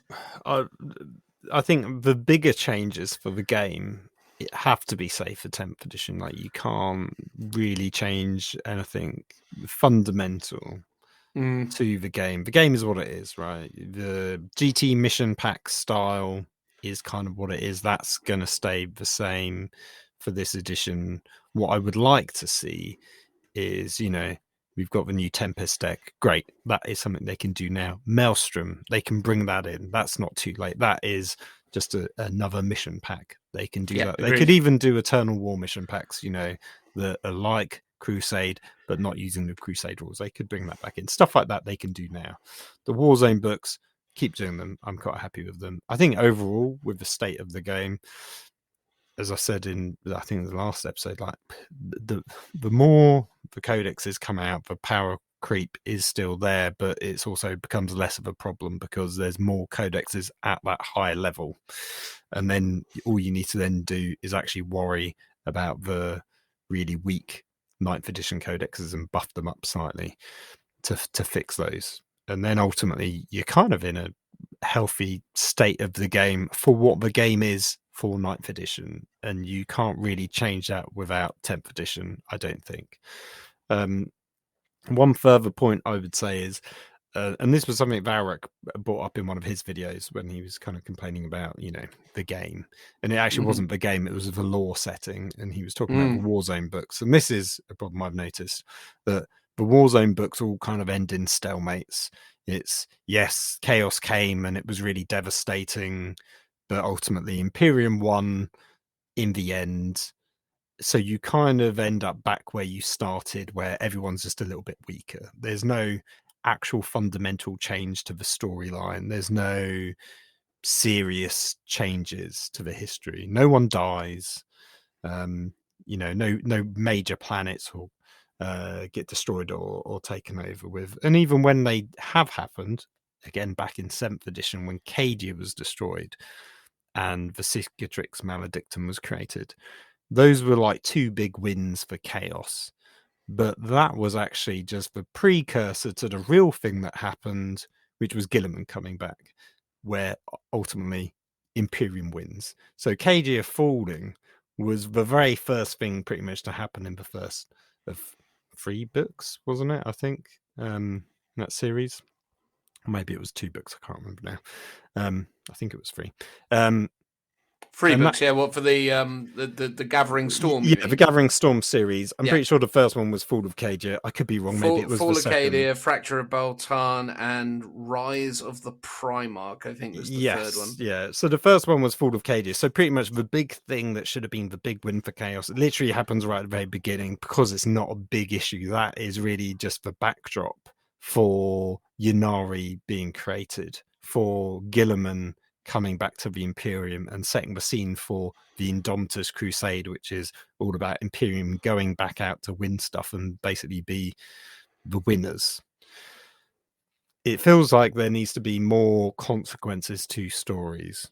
Like kill off Dante is the one we always half joke about, but also just be like, no, I'm deadly serious when I say it. Yeah, just do it. Kill him off. Just kill off a couple of, there's a bunch of old characters in fine cast. Just kill them off. Give us new characters instead. Actually have consequences, like destroy other planets, like not just Cadia. Like in the more recent Warzone book where they were attacking Metallica, I think it was.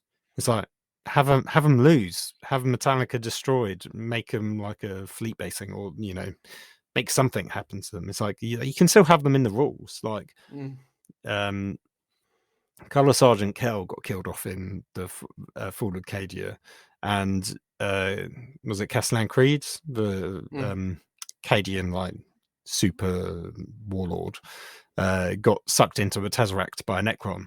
It's like for all of 8th edition, he's not physically been around in the lore to play, but his rules still exist. You can still play him. You can still buy his model. Yeah. And Color Sergeant Kell is dead, but you can still play him. It's like just do it like that for all of these things. Go, yes, they've been destroyed in the lore. Cadia, I mean, is a good example as well. It's like Cadia the planet has been destroyed, but actually Cadia the system still exists. So Cadians still, come from all around, not just from one particular planet, but the entire system. So you can still play with them, but you've still fundamentally changed the game and the background and story. And I think having those long-lasting effects is kind of what you need. And I was hoping you would see that in the Dawn of Fire books as well. I think I'm just starting my 3rd one now. And again, they don't seem to really follow on from each other. I don't know if that's just my perception, but the first 2 books, 2 separate standalone books with a very loose narrative between them, but ultimately 2 completely separate independent stories, linked only in the fact that there's a crusade. The first book is the crusade fleet is being mustered around Terra. They're about to set off. The second book is we're somewhat ahead of the main fleet and it's coming to this system to reinforce this planet. We're waiting. We've got to hold out until this crusade fleet arrives. That is basically the only link between those 2 books in terms of narrative story plot going forwards. There's no big overarching story that I've deduced so far linking several books together that I would expect to see if, for example, and maybe it's because I've not read them yet, but the Horus Heresy series, I feel like there would be, at least for the first 3 books, they are much more like succinct and together as a story.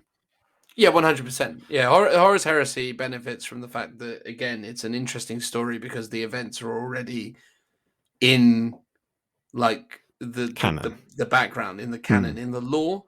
But yeah, the Games Workshop team wouldn't be brave enough to create a story like that ever again. But that's what they said. So the whole point of Dawn of Fire was meant to be Horus Heresy for 40k. It was meant to be bringing the story forwards and changing it. But whether they do make these bigger overarching changes that over time, that would be interesting to see what they do.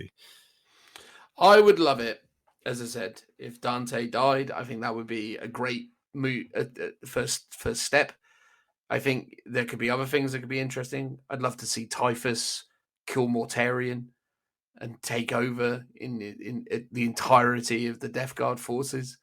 I'd love to see loads of developments. I'd love to see Gilliman kill Belisarius Call and go to war with Mars. I'd love to see, what I mean? I'd love to see lots of things because the fact is Call is doing a lot of weird, wibbly stuff, and sure, have Gilliman kill him. Mate, you've gone too far. I have to stop you. But this is where, and even though I've just sort of counteracted what I'm just about to say, people will be like, but I've got this as a model. It's a new model. It's only been out a few years. Belisarius Cool. I've got him. Now you just tell me I can't. Well, maybe don't kill him off. Just make it that they're now that they've gone to war with Mars. Do something interesting, and then I don't know. Marnius Calgar can get killed off by Data Princeps, whatever it's called, whatever. But just do stuff that's interesting. The fact is that everyone's plot armor is so ridiculous. And I imagine what will happen over the next, if not this edition, the next.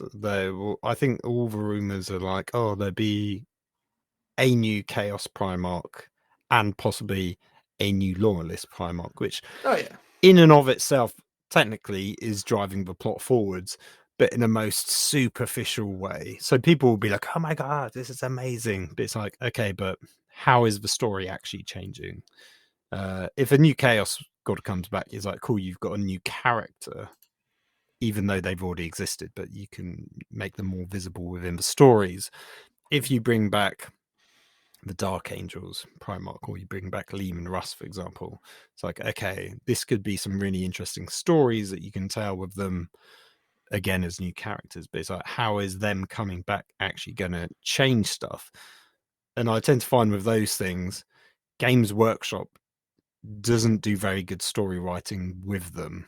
It'll be something quite generic, a bit like, not to say they're bad, but the Warzone book, the lore in them is okay, but they're not the same as Black Library authors. They're not the same as Black Library novels. Those have fantastic stories in them because they're novels. You can't, and also I think just the technical skill of the writing is a lot better because that is their job, I guess. I mean, also they're given more way more scope and creative scope, but also a lot of the time those characters that they're talking about in Black Library novels aren't part of the established lore or model range even. Here's some characters I've created that I can then kill off willy-nilly because I've just created them.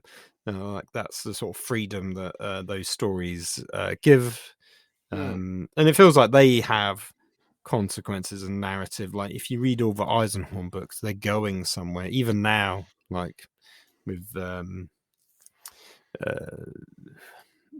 the other, was it the two other trilogies that he's done around I'm gonna say Beckencool, but that's not it. The Lady with Pariah book and the other Inquisitor, they're all leading to something. There is something actually happening, tangible, that is of interest. It feels with 40k, it's okay, cool, something got attacked and it survived. You're kind of just constantly resetting to the same point, and that is inherently a bit of a problem with the game because you kind of want it to make it balanced. Chaos is never going to win. Chaos is never going to get to Terror. The Emperor's never going to get killed off because the game just isn't the game then, if that happens. So it does always it always runs on the premise of being, couple of seconds towards midnight on that apocalypse clock, and that's how it needs to stay.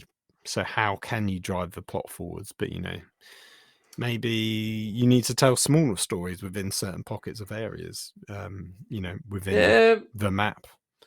Well, they've kept it. They've tried to move the story forwards while not, and that's the weird bit of it. It's the have your cake and eat it too approach, which is Well, which is what it is. I think look, narratively, I agree with you. I think the way that they're developing the stories currently is a little bit underwhelming. So I think there could definitely be more interesting things being done with that. But I think in the broader sense, I just think that at the moment, I'm still in it, right? Like I love 40K. I know it's controversial given the fact that I continue to critique certain things about how Games Workshop conduct themselves and how the game sort of is overall, but I still love it. You know, I wouldn't do this if I didn't, and I certainly wouldn't continue to play it if I didn't. And I still am out there playing games of 40K most weeks, and I'm still loving it because it's just, you know, it's an important hobby for me. I find it really, really rewarding. And it's a shame to hear that there is this increasing negative sentiment towards it because I feel like, you know, we've been in a really good place lately. And I think Games Workshop has it within them to make this better. I think the thing is and again, it's why I was sort of most interested in posing the question. It was interesting hearing your perspective on it of like, yeah, are we listening to, or is Games Workshop rather listening to the right people?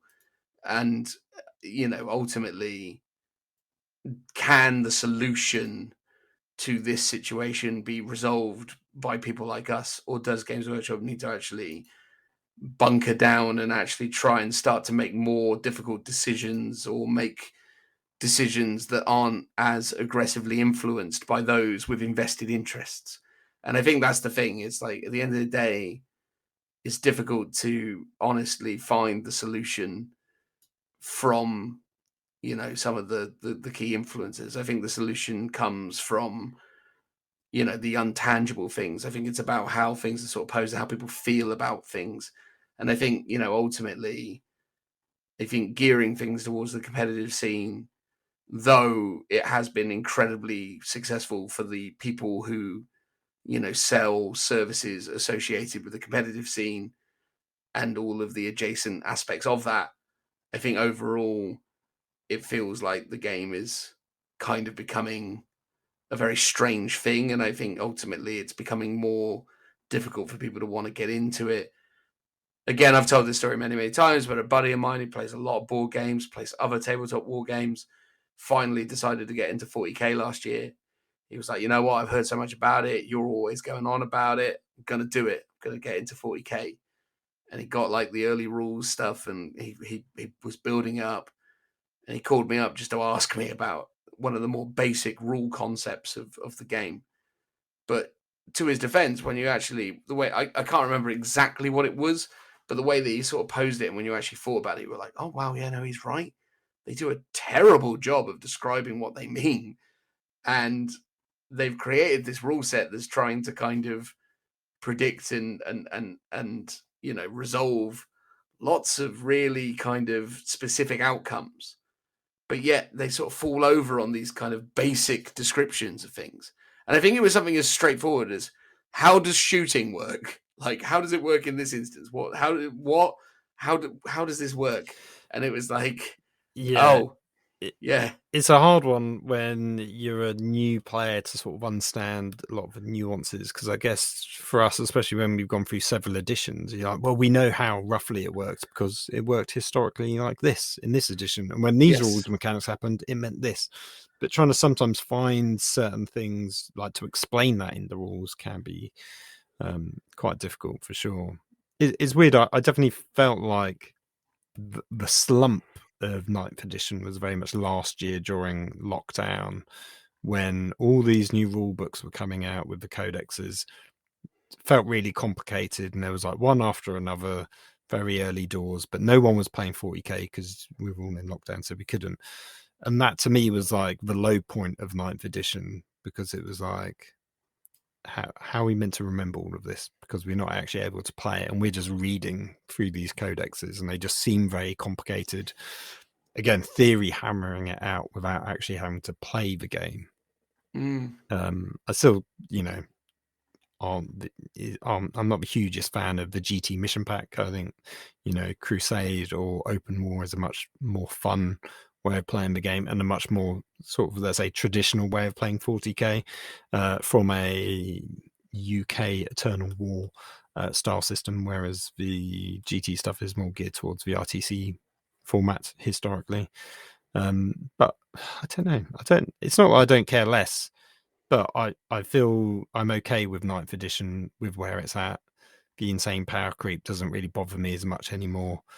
So for people to be annoyed now at 9th edition, it's like it seems a bit odd, because like I got it last year when it was all coming out and the power creep had just started, or even early doors with like Admech and Drakari. It's like the game balance, I can still understand people's frustration, but overall it's like, well, this is kind of it now for this edition. Like I'm fine with where it's at. I don't really have a problem so much. Obviously there are problems with the game, but I'm okay with what 9th edition is, even if it's not necessarily the best version of 40k. I'm still at the stage where I'm like, I want to see it play out. I want all the codexes to come out, and then I want to see what Games Workshop does next with the edition, because in theory there's still another year plus maybe to go for this edition. So I kind of want to see what they're going to do for the rest of it.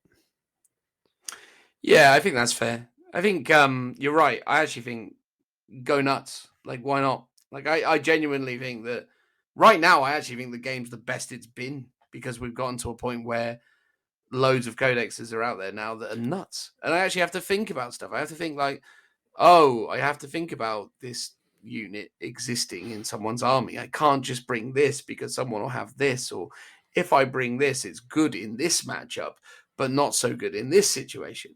It's great. It's exactly what it needed to be all along. I think the problem is maybe that's the other thing. Maybe people are just becoming frustrated by the fact that there's not these kind of that they're creating situations where there is a bit of actual thought that goes into some things. Again, noting that obviously we're not there yet, but hopefully we'll get there eventually. Anyway, look, I think that was an interesting discussion. Hopefully it was interesting for you. It kind of degraded into our usual kind of general what's up with this kind of chat, which I suppose inevitably it was always going to be.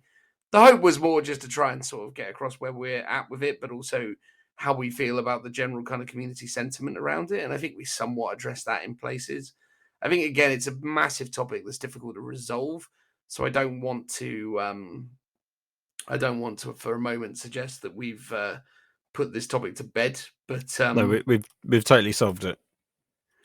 No, without a doubt, man. It's complicated, man. It's complicated. I think people have such specific emotional connections to this game and to this world and to this system, and everyone's interpretation is different.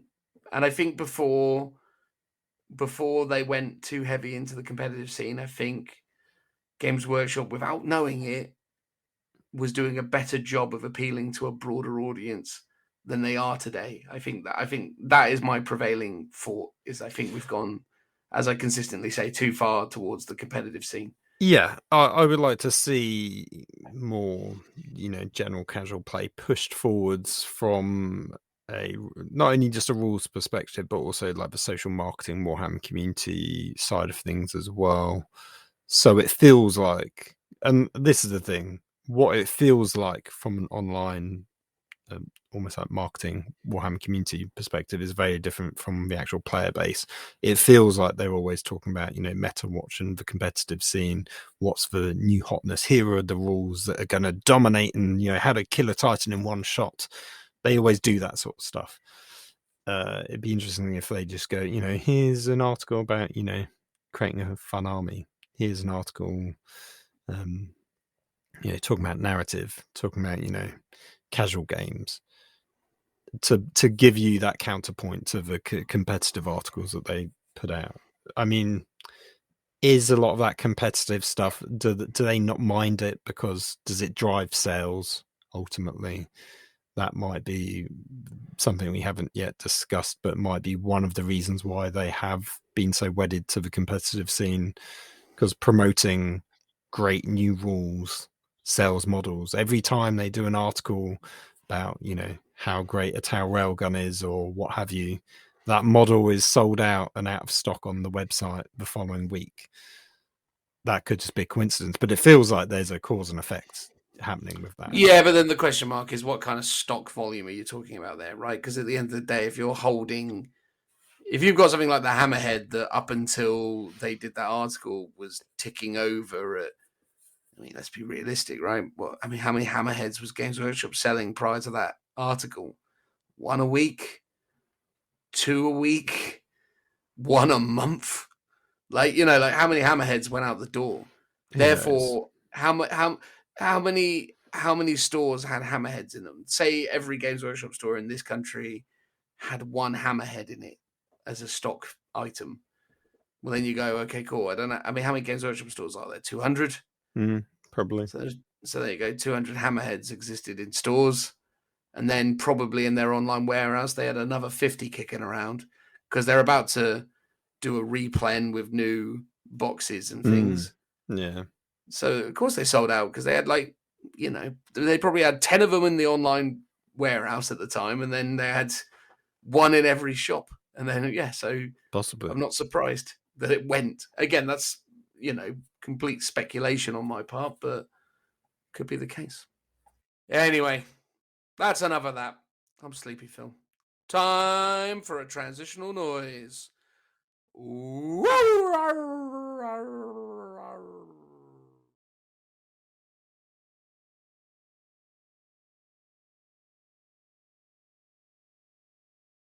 And that's it, everybody. The end of the show. Although you know better than that, because me and Phil normally would try and talk for a while. But it's late on a Friday, and this episode now has roughly 10 hours between this moment in time and it going out into the world. So I'd say we're pretty much done, right, Phil? That's your countdown clock. I mean, this is the first time we've cut it so fine. Yeah, it was my fault. I was off playing games when I should have been recording with Phil, to be fair. But then I suppose actually no, I was available Tuesday, and you said you weren't up for Tuesday, so it was it's partly your fault. Well, okay, fair enough. I mean, we both contributed to this nightmare, and now I've got to go away and edit this whole thing together in the span of a few hours to then upload it overnight with the hope that it will be there for people to enjoy within the allotted time that we have agreed. Well, I mean, normally we would talk about, like, you know, what we've been up to in the hobby and stuff, but we will save that for another time. Instead, there's one thing I wanted to talk about because it's hot off the press. It came out today from Warhammer Community. Go on. They're talking about how organized play has returned for your favorite Warhammer games. So organized Hasn't play. That always been a thing? Isn't that the ITC? What you no, mean? so organized play is a bit like how they do it for X-Wing, Magic the Gathering, basically how they give independent stores little boxes of gifts to encourage people to play their games. If you win, you can, you know, their tournament, their local, friendly local gaming store. If you can win that tournament, you will get a trophy of some kind. So they've been doing this for a while. They did it for the last edition of Kill Team. They do it for Warcry and Warhammer Underworlds. But now they're also doing it for Warhammer Age of Sigmar and Warhammer 40k, which, as they say in the article, is the first time they've done such a thing in over a decade. Wow, there you go. So I could become the champion of a shop. You could get yourself a nice glass trophy. You can win potentially a golden ticket to the US Open final, which is weirdly, you know, I like how they say the US Open final. It's you know, it's not the world final, it's just the US Open, and it's not a Warhammer World. It's in New Mexico, apparently. That's how is this a American only thing then? I don't think so. It kind of gives the vibe that it's probably an America only thing. Well, here's what I sort of just talked about a few minutes ago in the end of the Horus Heresy chat. The competitive scene, the Warhammer official, you know, tournament scene is very US centric. 100%. Because they hired someone from America. Right? Yes. It feels like that's all they care about. It feels like the rules writing, and again, we talked about this in the bit when we're talking about the community. the whole fact of the current GT mission packs is effectively the old ITC, but just spruced up a little bit. Again, all very American centric. The fact that they haven't even announced a Warhammer Fest this year, or if they will even be one, again, because they just seem to be focused on America. And if you want to partake in like an official UK Open tournament, grand tournament series like they used to do pre-COVID, well, they don't exist either, because it feels like Warhammer World is just left to its own devices as effectively a large store to run its own events.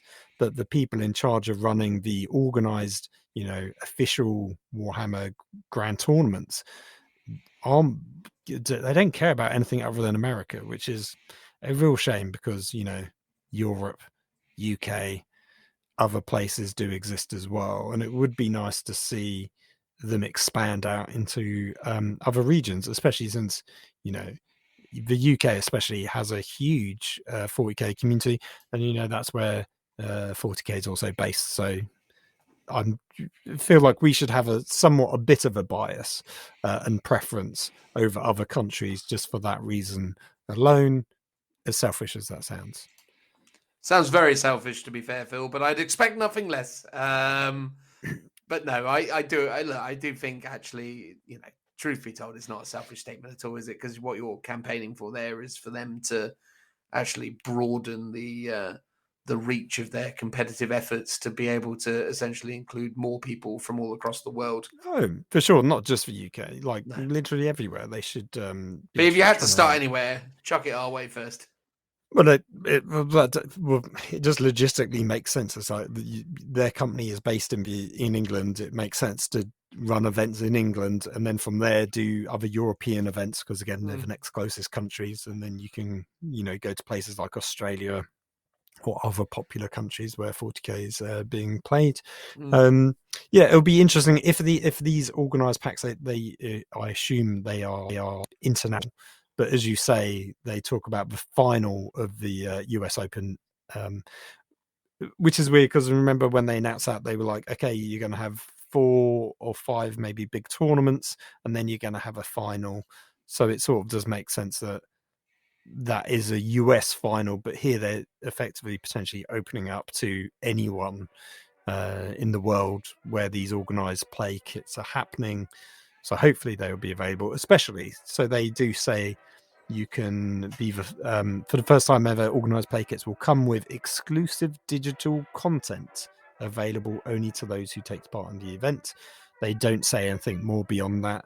What does exclusive digital content mean? Is it extra rules? Is it just digital codes to unlock codexes? Is it a digital event pack? I mean, I don't know. My issue here is when they say exclusive digital content, is like, is gatekeeping content for, a good thing? It encourages you to go to these events, and, X-Wing and what have you, Magic Gathering have always done that, where you can get, alternate variant card artwork, for example. But if you were to here's a specific thing that you can only get from this event, that's the same with, Warhammer World doing exclusive minis, store anniversary minis. It locks out a lot of people from that content.